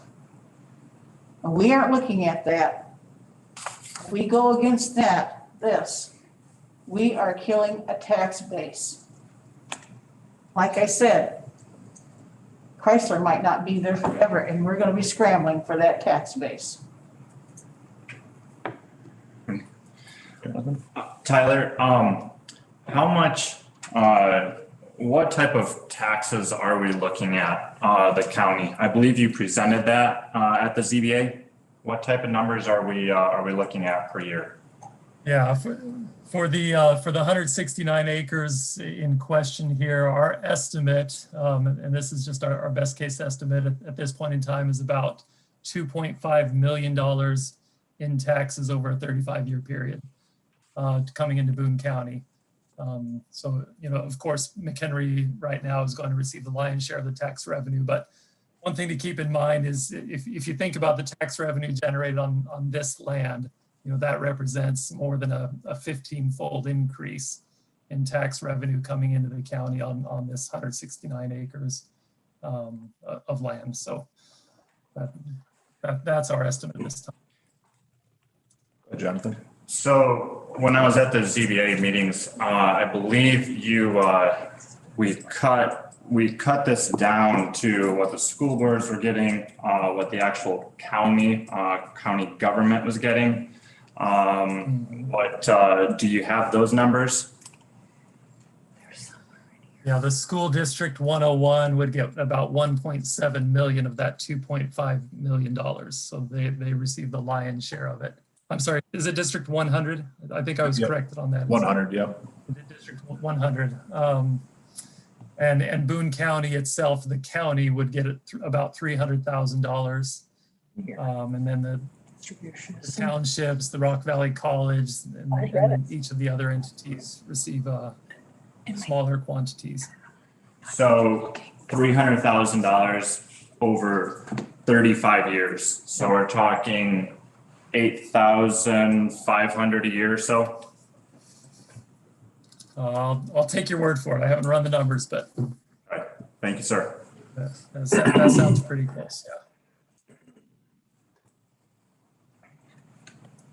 Any questions, any more questions in the boardroom? Ray Larson, do you have a question? No. Carl, did you raise your hand? I was just going to ask Izzy a question. Izzy, can you just kind of touch on some of the other special conditions that you have on this project? And Would you be able to click the link on proposed conditions, Kevin, please? That way you can pull it up, but so the conditions that are before you are the proposed conditions. They're the ones that I dropped off there. So broke it down by sort of categories. So the first one talks about the noise levels and how they may not exceed at a distance greater than 500 feet. The full site plan review that needs to be done by Boone County staff and everything that should be contained in that, including the solar panel equipment and structures, landscape, which again would be reviewed by Boone County Planning, as well as the Conservation District to ensure that the seed mixes are appropriate. Signage and the setbacks, installation and design goes through the foundation and design of the panels, drainage tile study, lines, and how the individual arrays should be installed. And then E goes further into the subsurface drain tile investigation that should be completed by a agricultural drain company. Then number 4 goes into building permits and everything that needs to be submitted for the building permits, including a site plan with existing conditions and a site plan with the proposed conditions, including a weed grass control aspect, which again is reviewed by the Boone County Conservation District. Then it goes into decommissioning plan, which goes through the aspects of a decommissioning plan, solar panels, what needs to happen with them, a timeline of when that's going to happen. It goes into estimated costs, so a plan that's contains all of this information. The county reserves the right to pursue other estimates of decommissioning, financial assurance, as we discussed on the solar. So the types of insurance that needs to go in to it, liability, indemnification. There is a portion there, public nuisance on 6, which if the solar project is declared unsafe at any point, Boone County Board, by reason of inadequate maintenance or any of the reasons that are listed there, it can be declared a public nuisance. Number 7, go through the various permits that need to be done by the solar applicant, the solar project. Again, the natural resource information report, which is already done. Anything with the highway department, which we discussed, was the road use agreements, building permits, state threatened and endangered species clearance, cultural resource clearance, NPDES stormwater construction permits, endangered species clearance, and any other permit that needs to be obtained. A few other agreements that need to be done, including the road use agreement that's there on 9C. It goes to number 10 to talk about the timeline. Typically, special use permits are given 12 months, but given the magnitude of this project, they are given 24. Construction shall commence within 2 years. Construction hours, number 12. Responsibilities of the applicant under the special use permit shall transfer to subsequent owners. That's number 13. The use of the special use, which is 45 years, in compliance with all other applicable local, state, and federal laws. Go ahead, Carl. Izzy, on number 14, special use effect for maximum of 45 years. At the end of 45 years, then the special use goes away and it's no longer on that property unless the then owner, I guess, assuming it's not Duke Energy, but if that future owner could approach the board and extend that, I'm assuming. Yes. But as it sits at the end of 45 years, it goes back to farmland and they It would go decommission it. through that decommissioning process. There was discussion on moving this to 50 because I believe the lease agreements with the landowners is for 50 years, but that didn't move further. I did want to mention that.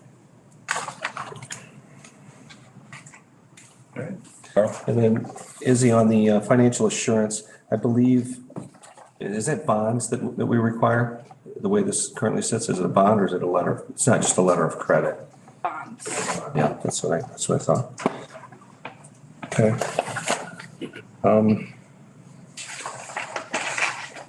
don't want to step on anybody else's toes, so if anybody else has questions, otherwise I have some conditions I'd like to add.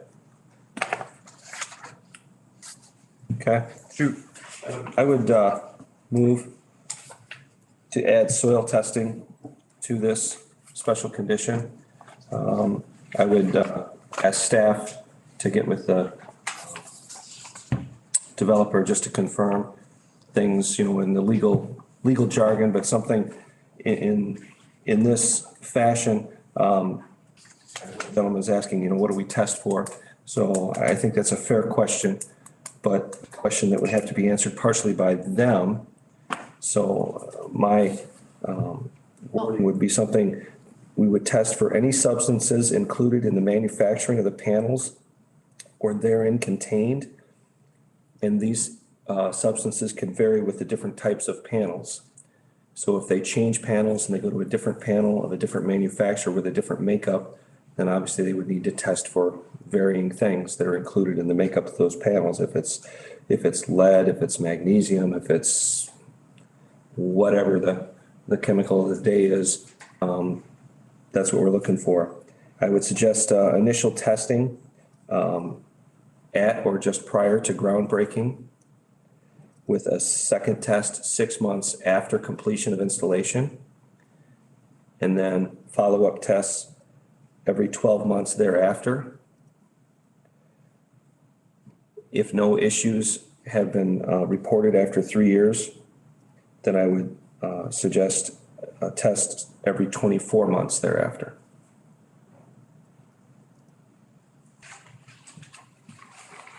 And the purpose for this, well, I guess that's a motion I've made, so I'll wait and see if somebody seconds it. Second.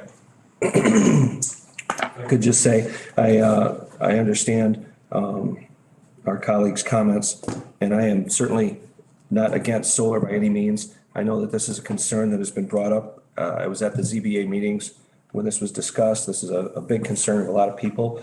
And as far as cost, this is a pretty minimal cost for a developer of this size of project to include. So I really don't think this is a big deal. I don't think there's going to be pollutants. But if this is a simple step that can help alleviate concerns, I have no problem adding that as a condition. The other thing I do want to make sure is that copies of those results get sent to the Boone County Health Department and the Boone County Administrative Office.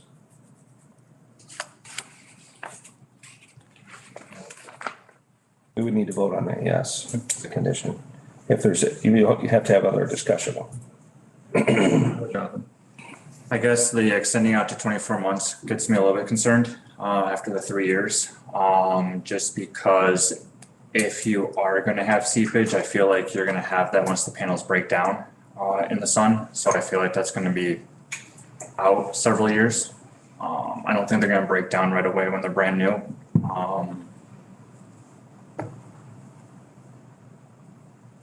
Go ahead, Carl. I went with it that way simply because I think during your construction, your movement, all that stuff, you're going to be jostling stuff. If there are any issues, maybe a panel cracked, maybe bad seal, something like that, you should see that fairly quickly. If you haven't seen that in that time, while not being a solar panel expert, I'm sure that they're pretty solid, like anything else. After you've had it installed for quite a while, it's probably a pretty solid product. So that's why I went with the 24 months. That should give us enough time that if we need to do some cleanup, we've got plenty of time to do that or go from there. If I may make a comment? Go ahead. Okay, so just to speak on that and concerns with the panels breaking down, at the second public hearing, Patrick Smith, the civil engineer, did speak on the routine inspections that they do on the panels, visual inspections after a large storm. They have drones out there, thermal scanning. They monitor remotely to see if any panels are underperforming. So just to assure you, and they assured us that they will be monitoring those panels. Jeff Carlisle? Yeah, I want to give you some intel. I have a tough time on how we feel about things and being in the aviation business. It's you don't feel things, they're absolute. We have DC-10s refueling our military. We have these panels on the outsides of these airplanes so our military troops can see them. I've not seen a failure on these in 2 years, 5 years. The reliability on a lot of this stuff is great. These panels have a lot of reliability. So I want to make sure that you all understand when we talk about we thinks, maybes, we have to be absolute because this is really important for everybody.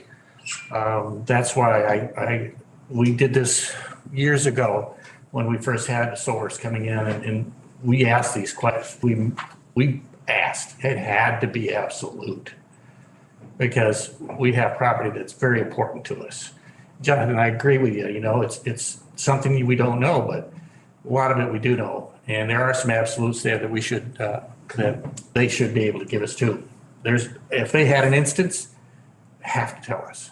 And their inspections are going to be their liability to us, that they're gonna do the right job. And I just wanted to let you all know that, these these panels they're being used today in our military, and they're very solid. Thank you. Thank you. Sherry? I have one more thing to add. Years ago, I was with a group, it's called Soil, Save Our Illinois Land. I went from northern Boone County to southern Boone County, following this pipeline that's right outside of Belvedere. That pipeline has had more issues than what a solar panel is gonna have. Yet I don't hear anybody here in this boardroom or in Boone County complaining about a pipeline that could kill a lot of people if it happened to have a leak. But yet we're gonna sit here and we're gonna complain about solar panels that have less of a problem. And like Jeff said, some of us have sat through this before, and looking at this, it says Pleasant Grove Solar LLC special use updated. So they're gonna add some buildings there so they can go ahead and do it. We've already asked and probably answered this outfit about what they can and cannot do as far as the panels go. So those questions have already been asked before. Like I said, we have got to make a decision on where you want your tax base to come from. And we've turned down the wind. Are you going to keep on voting against solar and lose a tax base? Y'all better think about that. Any other questions in the order? Any on the phone? Yes, Ray here. Shoot, Ray. Hey, for this amendment, just suppose there was a contamination that was found from these.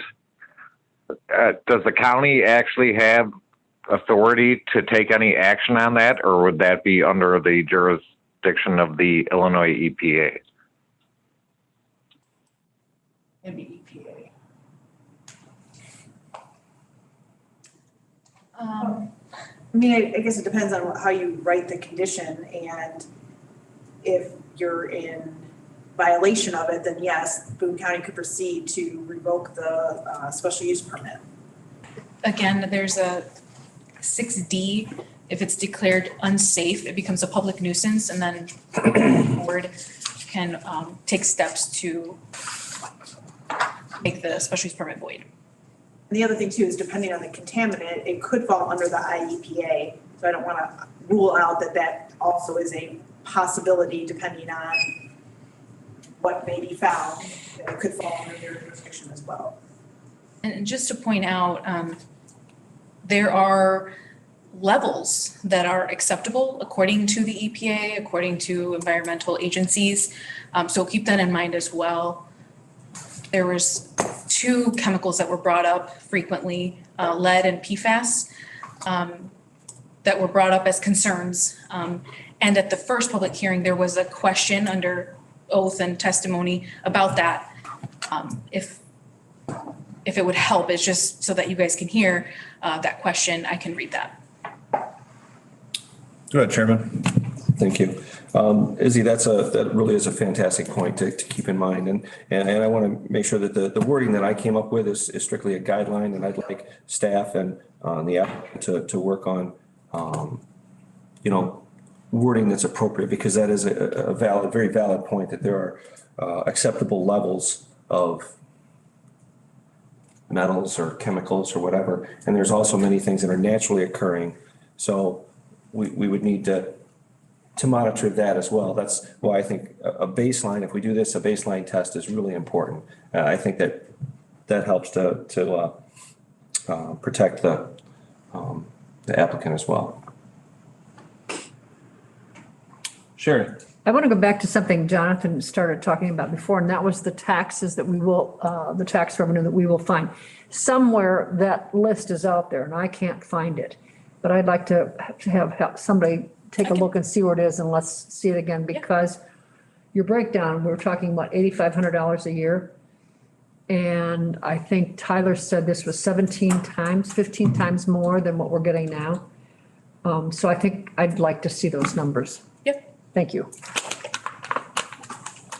Any other questions in the boardroom? Before we vote? On the amendment. On the amendment. Ready? Okay, so this vote is to approve the soil testing amendment to the special conditions. Carl Johnson, yes. Sherry Geeske, Yes. Jonathan Van Laar, Yes. Ray Larson, Aye. Steve Schabacher, Yes. Jeff Carlisle, Yes. Ryan Curry, Yes. Bill Robertson, Yes. Sherry Bartel, No, Rodney Riley, Yes. Freddie De La Trinidad. Yes. Okay, that motion carries.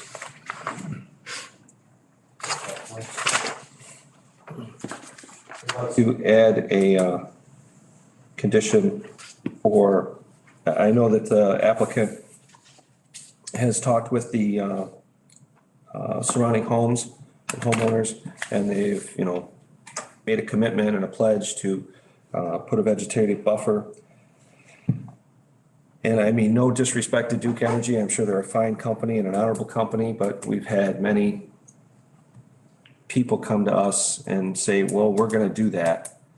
And we say, okay, and we take them at their word, and it's a disaster. So, again, no offense to Duke Energy, but I would like to add into the special conditions that a vegetative buffer be applied that would be consistent with the wishes of the homeowners.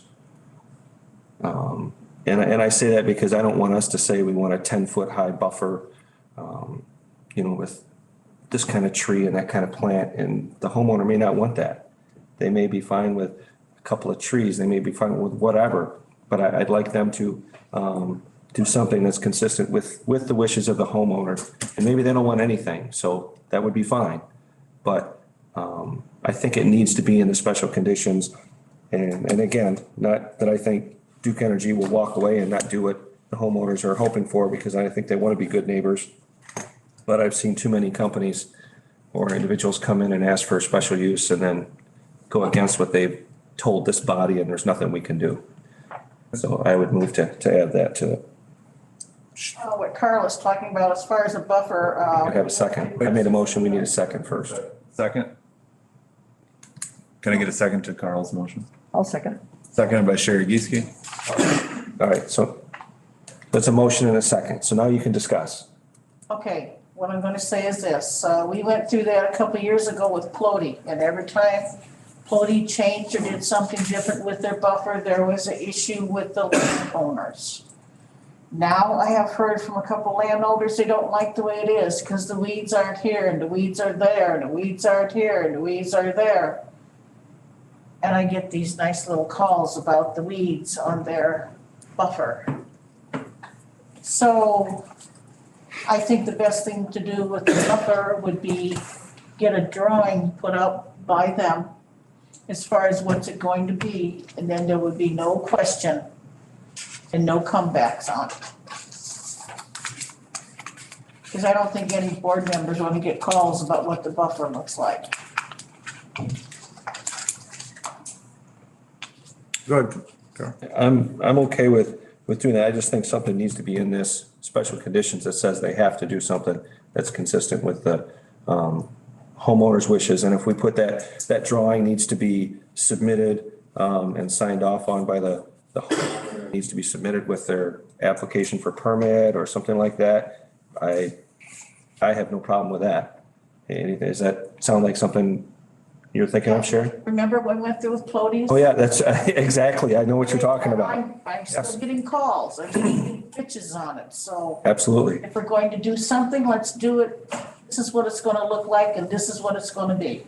So I guess if staff can work on that kind of wording, to put in there, that would be.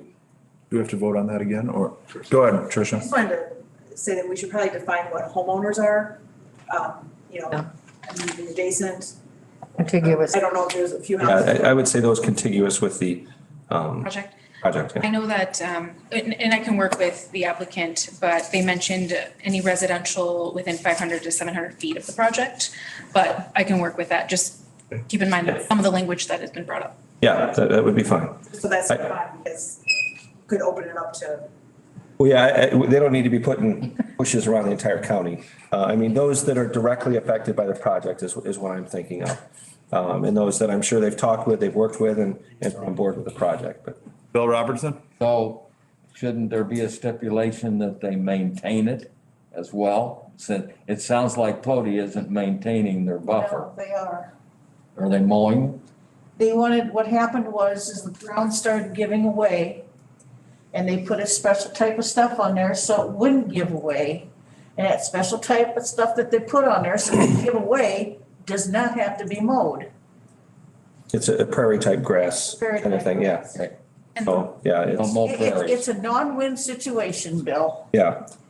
And Okay. just as information, the landscaping plan contains a maintenance portion. Trees. Okay, perfect. They have. Do we have to vote on that? Yeah, we just have to vote that we want to add that to the special conditions. Make a motion? I already did, and we had a second. Okay, vote. On making the amendment to add buffer per homeowner's request with drawn, plans onto what, they prefer. Yeah, and we'll, I mean, staff can play with that language and work with the applicant and, things and have it, solidified for the board meeting. Mr. Schubacher? Yeah, is there any parameters, say I'm the homeowner and I want a tree that's 30 feet tall? I mean, is there parameters so the homeowner can still get what we're talking about? But if it's wide open for me and if I have kind of hard feelings, I could ask for something that's really difficult to put in, and maybe I missed part of this or something. I think first off, asking for a 30-foot tree, kind of, I mean, obviously, it's got to be, if you're wanting a vegetative buffer, it's got to be a vegetative buffer type of a scenario. You can't, we want full-grown trees or things like that. I think that's why I want to let staff work with the applicant. They've been through this before. I'm sure they've done things like this before, so. And we could bring something specific because the applicant has spoken with those properties, so. Yep. Absolutely. Okay. All right, we're ready? All right, this is to add the vegetative buffer to the special conditions. Carl Johnson, yes. Sherry Geeske, Yes. Jonathan Van Laar, Yes. Ray Larson, Aye. Steve Schubacher, Yes. Jeff Carlisle, Yes. Brian Curry, Yes. Bill Robertson, Yes. Sherry Bartell, Yes. Rodney Riley, Yes. Freddie De La Trinidad. Yes. Motion carries.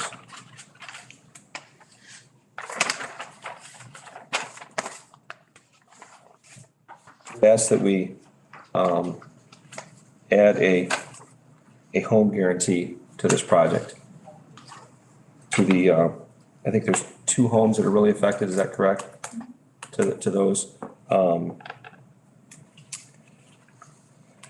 not sure exactly how I want to do that, but I guess I would lean towards if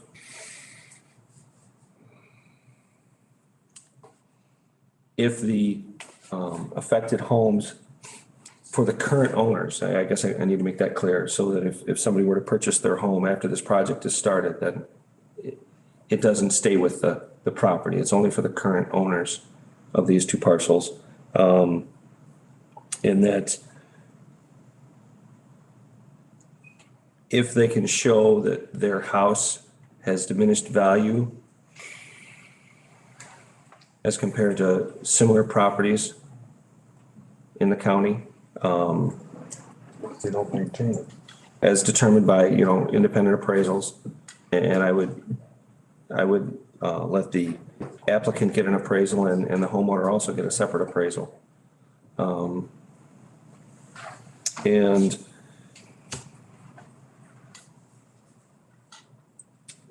I guess I'll leave it up to the board. We could add in a length of time to sell if needed.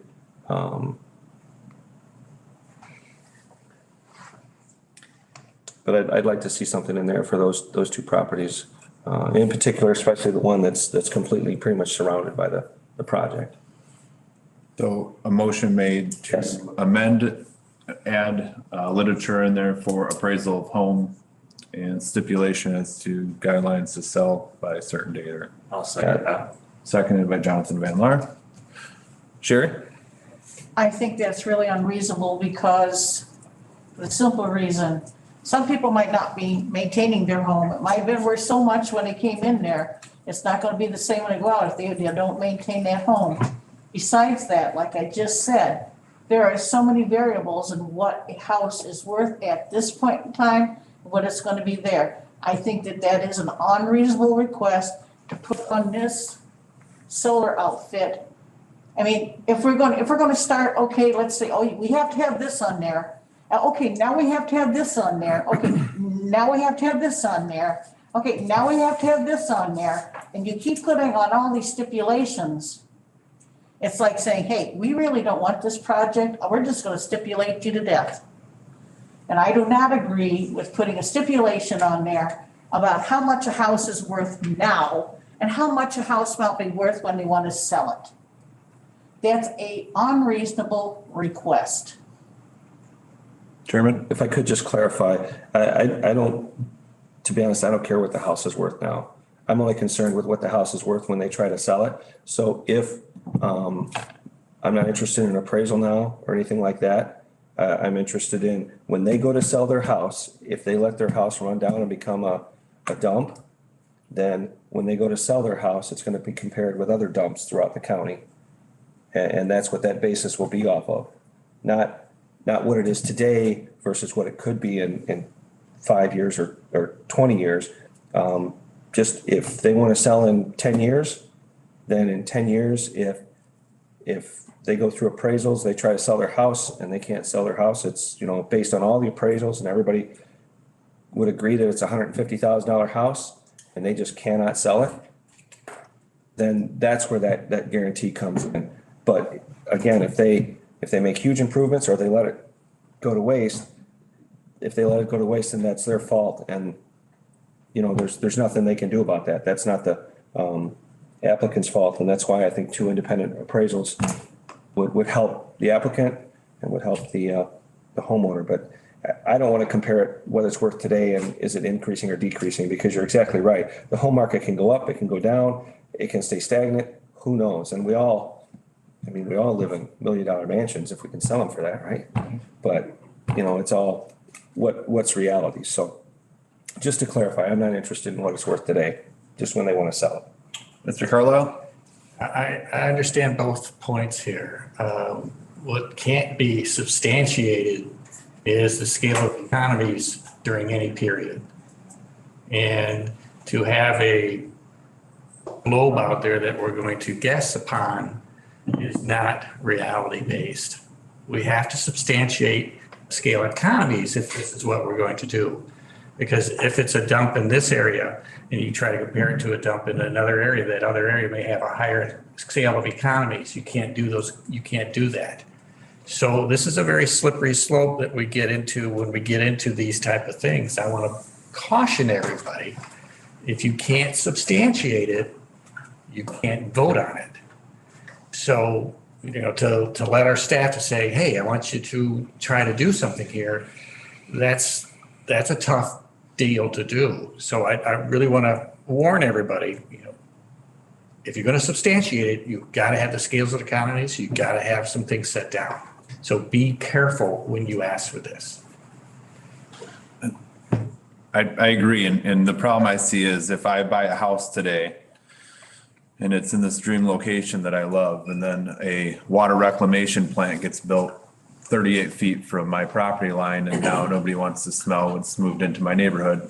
I see both sides of it as well, and I understand that.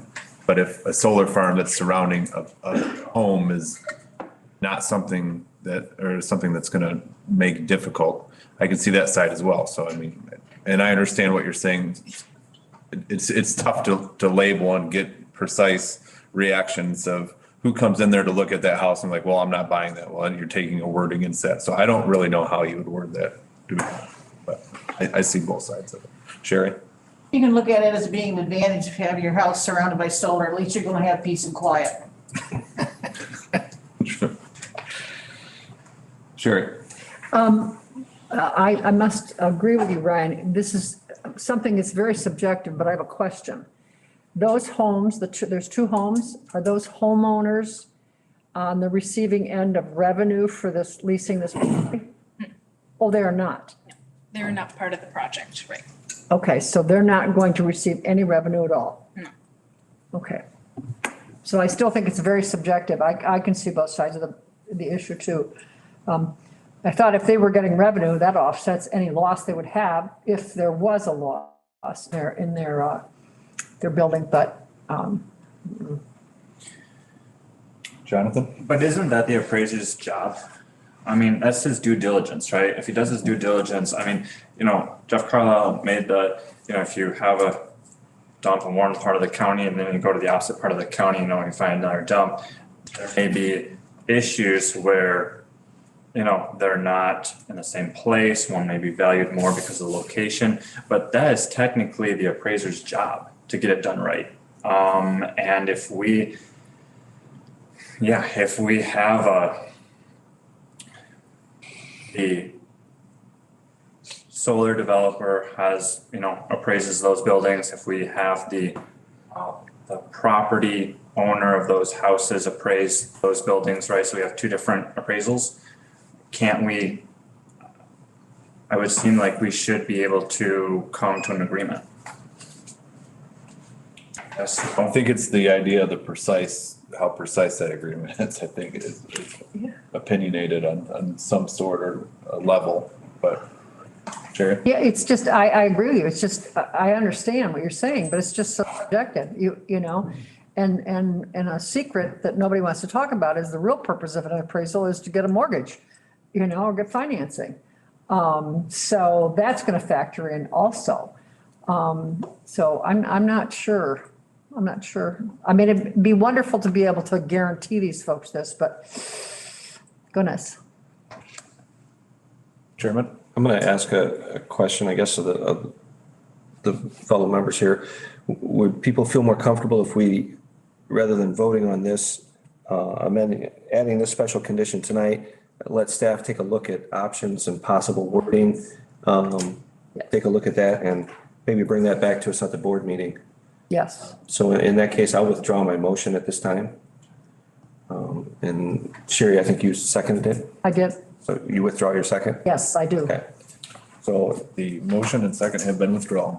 But I would ask if staff could check into that wording, check into how we could do that. Maybe we can test the state's attorney's acumen for drafting things. She looks excited. Sitting there minding her own business. She's watching CSI or something. So we would move to vote? No, we don't need to vote. Don't have to vote. Through the motion. That's all I have right now. I don't know if anybody else has anything they want to do. Go ahead, Jonathan. I'm looking through here, and I guess, I don't know, it may be under site plan, with the existing conditions. It would be, letter F, existing vegetation. Can we have, native species be a condition of the vegetation that they plant? Yeah, that's, Maybe I didn't see that. Under conservation. typically, that's what it is, and that's incorporate native grasses, flowers, I'm sorry, that's 2C. Thank you. Plants which will provide wildlife and pollinator habitat, that's a condition that is proposed, if that's what you're referring to. Thank you. Okay, Yes. Conservation stepped in. that's right, and the Conservation District does review that. Boone.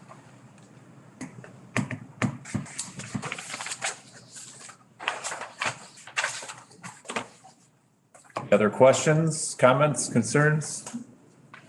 Boardroom or on the phone?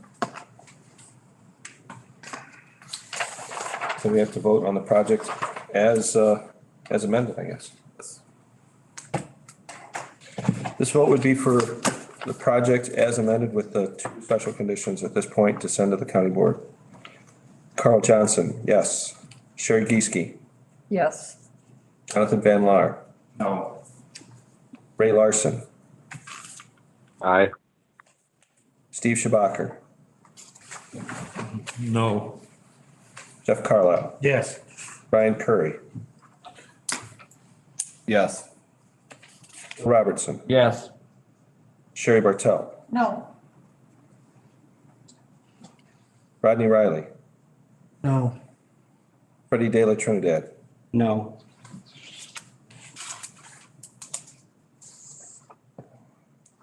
Fails.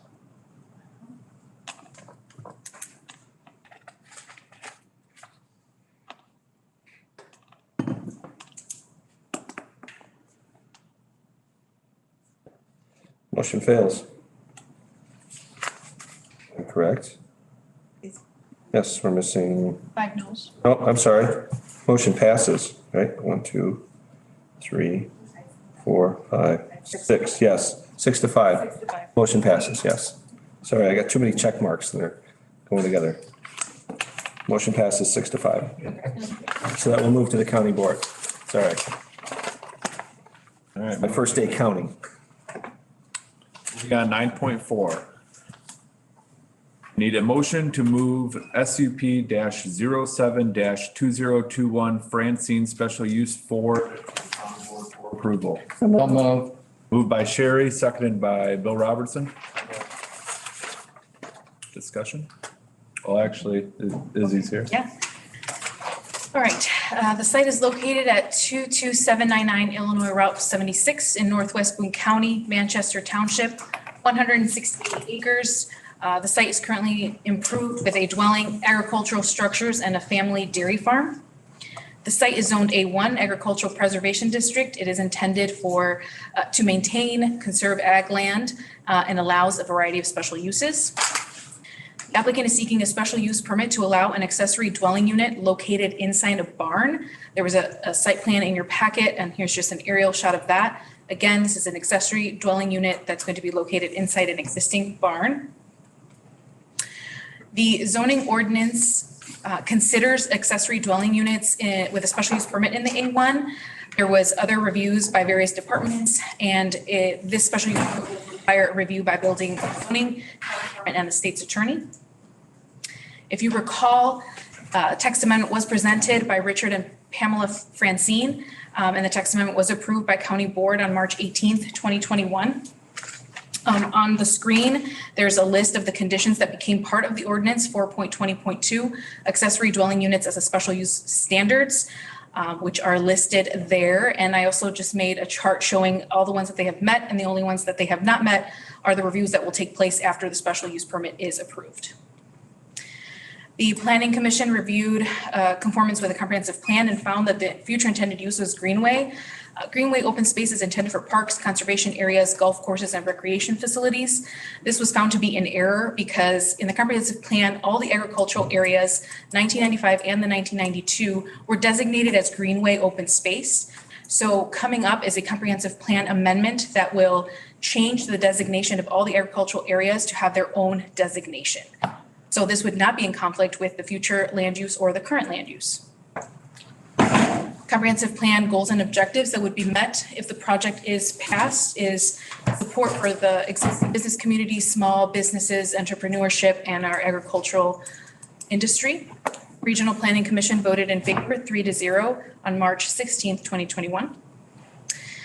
Zoning Board took a look at the findings of fact and found that the proposed use does not require any additional structures. For this case, the accessory dwelling unit will be inside an existing barn. It's not anticipated to have any negative effects.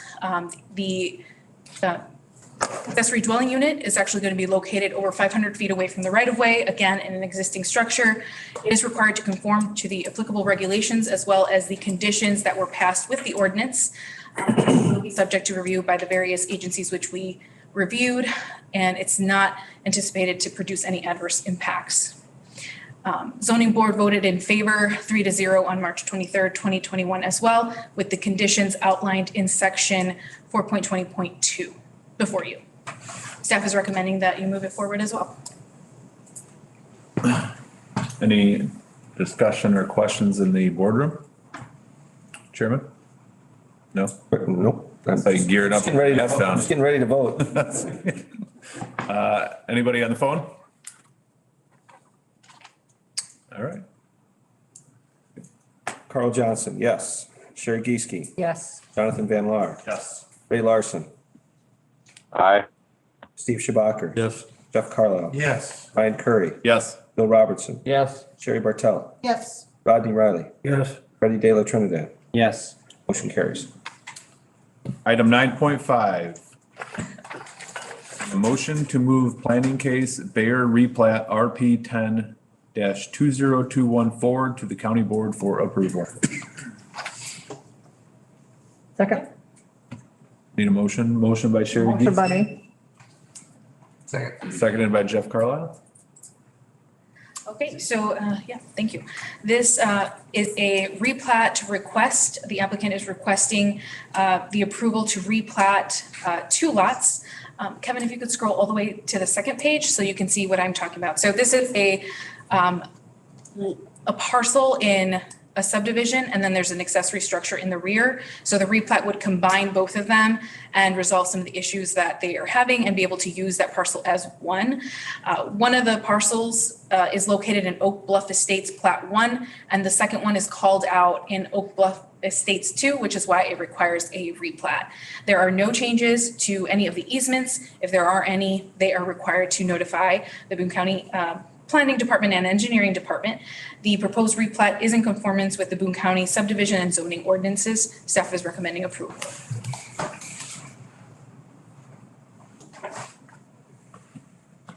Any questions in the boardroom? Questions on the phone? Move to vote. Carl Johnson, yes. Sherry Geeske, Yes. Jonathan Van Laar, Yes. Ray Larson, Aye. Schabacker. Yes. Jeff Carlisle. Yes. Ryan Curry, Yes. Bill Robertson, Yes. Sherry Bartel, Yes. Rodney Riley, Yes. Freddie De La Trinidad. Yes. Motion carries. Item 9.6, can I get a motion to move appraisal software system installation and conversion forward to the county board for approval? I'll make the motion. Second. Motion was made by Jeff Carlisle, seconded by Jonathan Van Laar. Any questions? Do you have? Jessica. Oh, Jessica, I'm sorry. Sorry. You were on that. Good evening.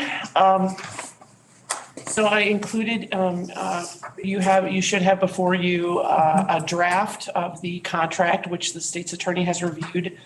And I only just got it back from the software provider just late this afternoon. But there were no significant changes, and a draft of the intergovernmental agreement that the state's attorney's office has provided, that I don't foresee having any significant changes in the final iteration. You should have before you also a comparison cost analysis, what we pay currently for our CAMA software, computer assisted mass appraisal. The way that things are done here, as I have mentioned in other reports, is the county hosts the software, and we and all the townships remotely log into the software to do their valuations. And then we move that data into another program, which is then used for tax extension and generating tax bills. So the cycle every year. The decision to move to the DevNet product at this time is going to save everyone in every step of the way time. So not just we won't just realize a significant cost savings with the projected return on investment in the first year. I believe that all the township offices as well as the county assessment office will see significant savings of labor hours as well. Does anyone have any questions? You answered mine. Any question in the boardroom for Jessica? Just nice, Sherry? nice job. Thanks. So move to vote.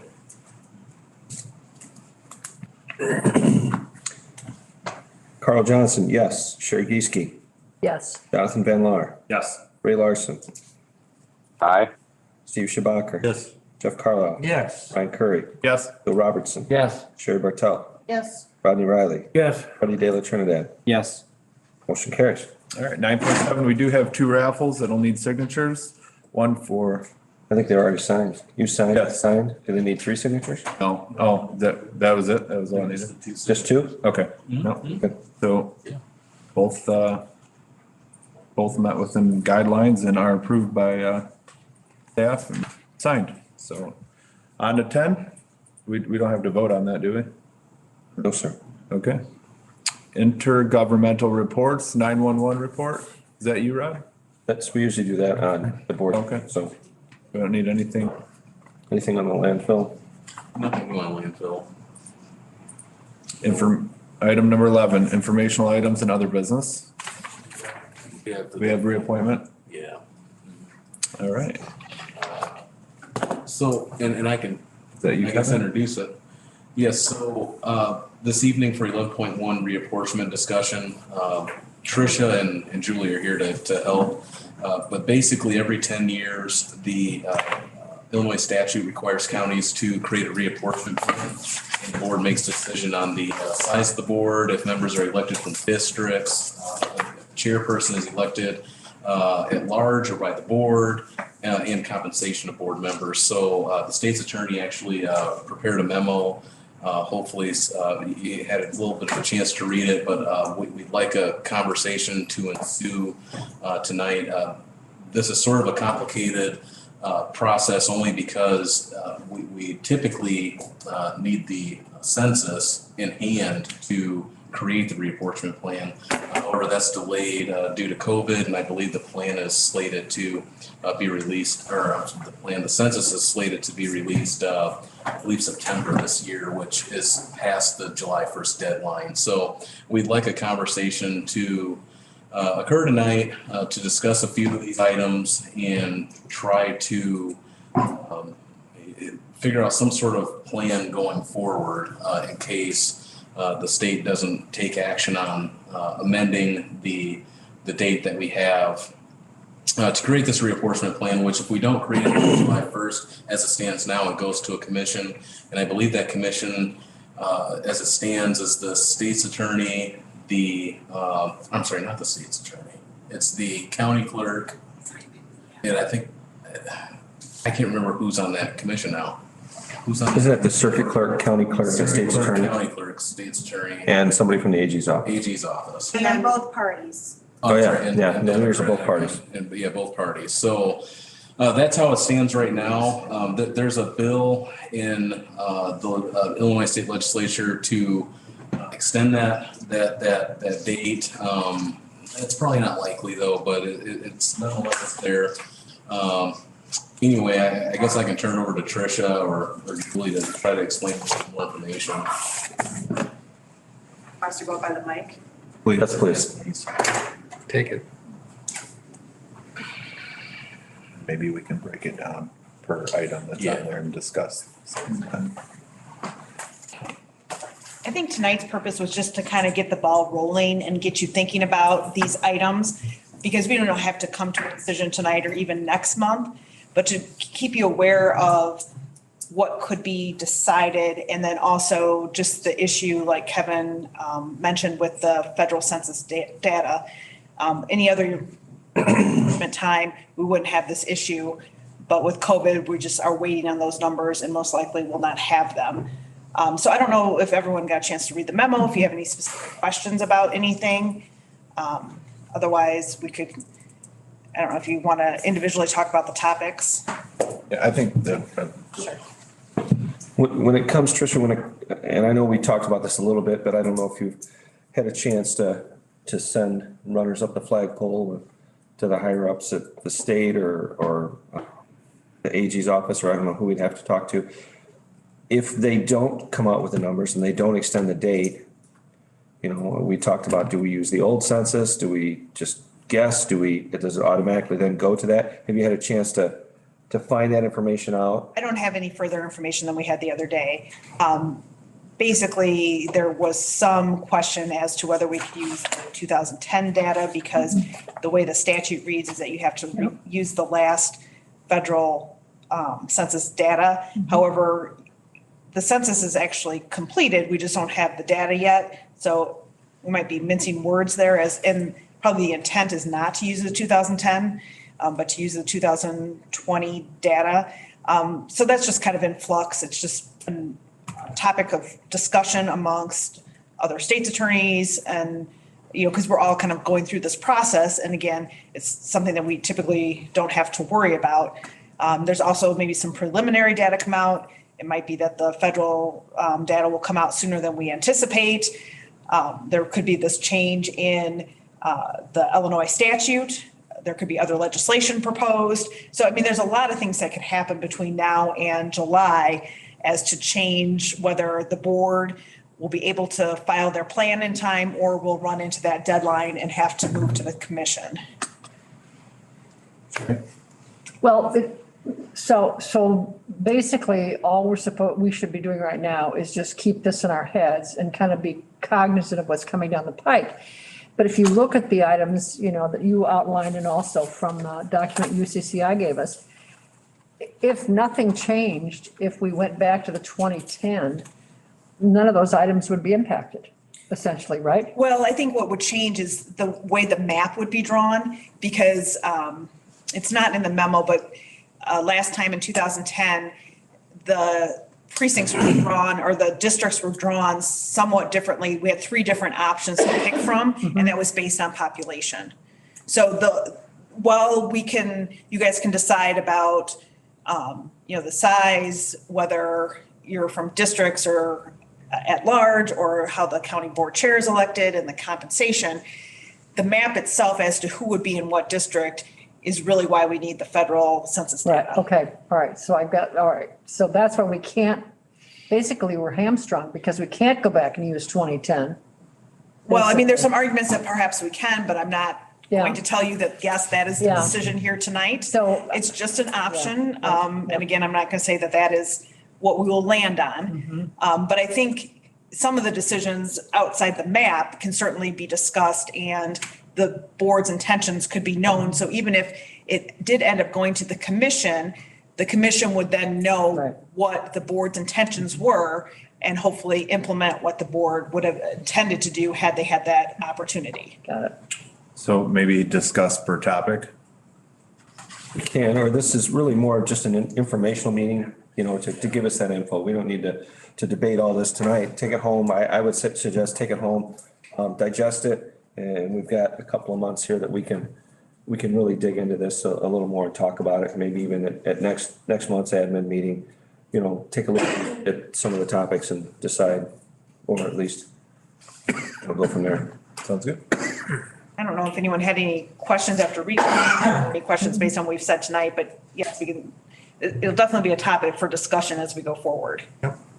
And as the months go on, we'll probably have more information as to where the population issue is going to be. And I don't know if Julie has any additional. Just the one thing I was going to add is just in talking with county clerks and with our lobbyists, there is talk about potentially being able to use preliminary data that may have been out. And I apologize, I don't remember the exact website that would have this information, but it was preliminary data from 2019 that might be able to at least help you draw up your maps. But at this point, that's just an idea that's being thrown out there to see if that is something that would hold up to statute or not.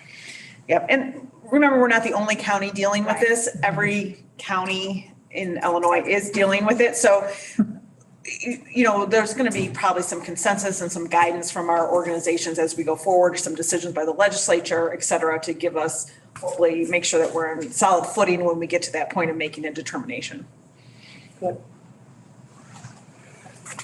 Just a quick question. I don't know how long some of the people that are involved in this have been doing this, but I know this is every 10 years. Statistically, does anybody have any idea or can educate me? How much does it really change every 10 years, the boundaries for our districts?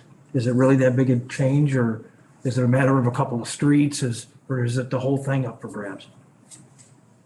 And just putting it out there, maybe, I don't want to put you on the spot. No, I was on the board actually when we did the last reapportionment, and I feel like there wasn't a significant change. Because the other part about splitting into districts, you can't, split precincts up. There's some provisions where you can divide them in half, but you can't divide them more in half, and there has to be a reason for that. So, it stayed relatively the same. There's also a little more leeway this time because in 2010, the statute read that it has to be equal. And we were within just a few people in each district.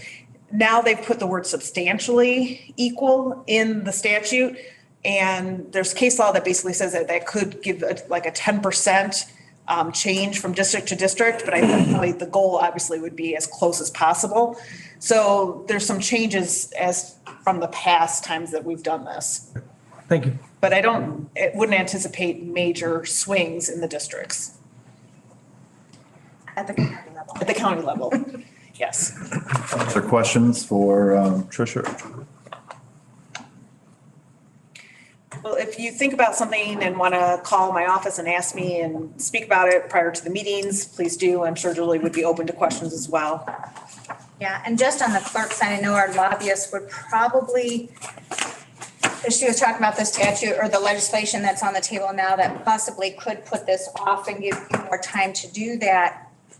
Lobbyists, at least on the clerk side, may have a say in not necessarily being approving of a 6-month duration, like what the bill that's been introduced is, maybe perhaps a 60-day. Simply because if we do that, that puts off next year's elections. That then also makes your terms, my term, everybody's terms longer. There's a lot of ramifications then that will come with that. They put that off for. So I wouldn't be surprised if you see some lobbyists saying, no, thank you. All All right. Thank you, Larry. Thank you. All right, I don't think we have anything correspondence or UCCI. Nothing. 11.4, Kevin and I added this spot instead of public comment for board members to speak. It kind of gives you a time if you have something to say. Any comments or questions or anything? Chairman? I feel like I'm the new guy that's just taking up the whole time limit. I got two things. First off, Jeff, thanks for the information you passed out. Right, that first item on there is something that we asked for legislators years ago, and unless anyone on the board, vehemently objects, or a majority of the board vehemently objects, I'm pushing our legislators to get that in there. I think it's completely ridiculous that, 4 counties in our state get special treatment to be allowed to do something like this, and we can't. And not that I'm interested in imposing this as a nice tool to have in our pocket if we absolutely have to, especially when we've got bridges that are crumbling and they could, really benefit that from an increase in those MFT funds like that. And especially when you consider 75% of those fuel taxes come from the Oasis, people driving by Boone County. So it's nice they can help us every now and then. And secondly, and more importantly, I want to thank the board for the discussion we've had tonight over the solar stuff. I know that solar, wind, all those things can be very heated, very divisive. And I think our board did a fantastic job debating issues, expressing opinions, and doing it all in a respectful manner. So thank you very much for doing that. That's all I have, sir. Thank you, Chairman. Jeff? Yeah, I have a draft proposal on media, social media.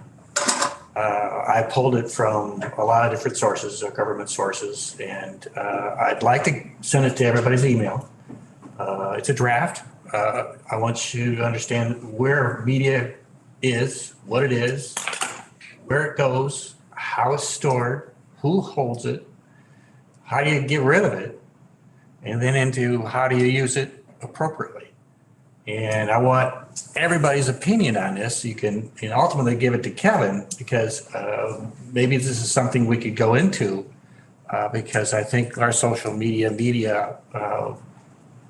discipline is not as good as I think we could be. And I thought I might as well just toss it out, see what everybody thinks. It's in a presentation form. You can take it out or you can type on it. So it's not subjective to any type of protection. Just you can look at it, and if you got an idea, please address it, add it, and let's change it. I want to start somewhere for our county to have a guide to our media in what we do and how we're supposed to utilize it. So I'm going to send it out to everybody, and then we'll start that discussion, I guess. Thank you, Jeff. Anybody else?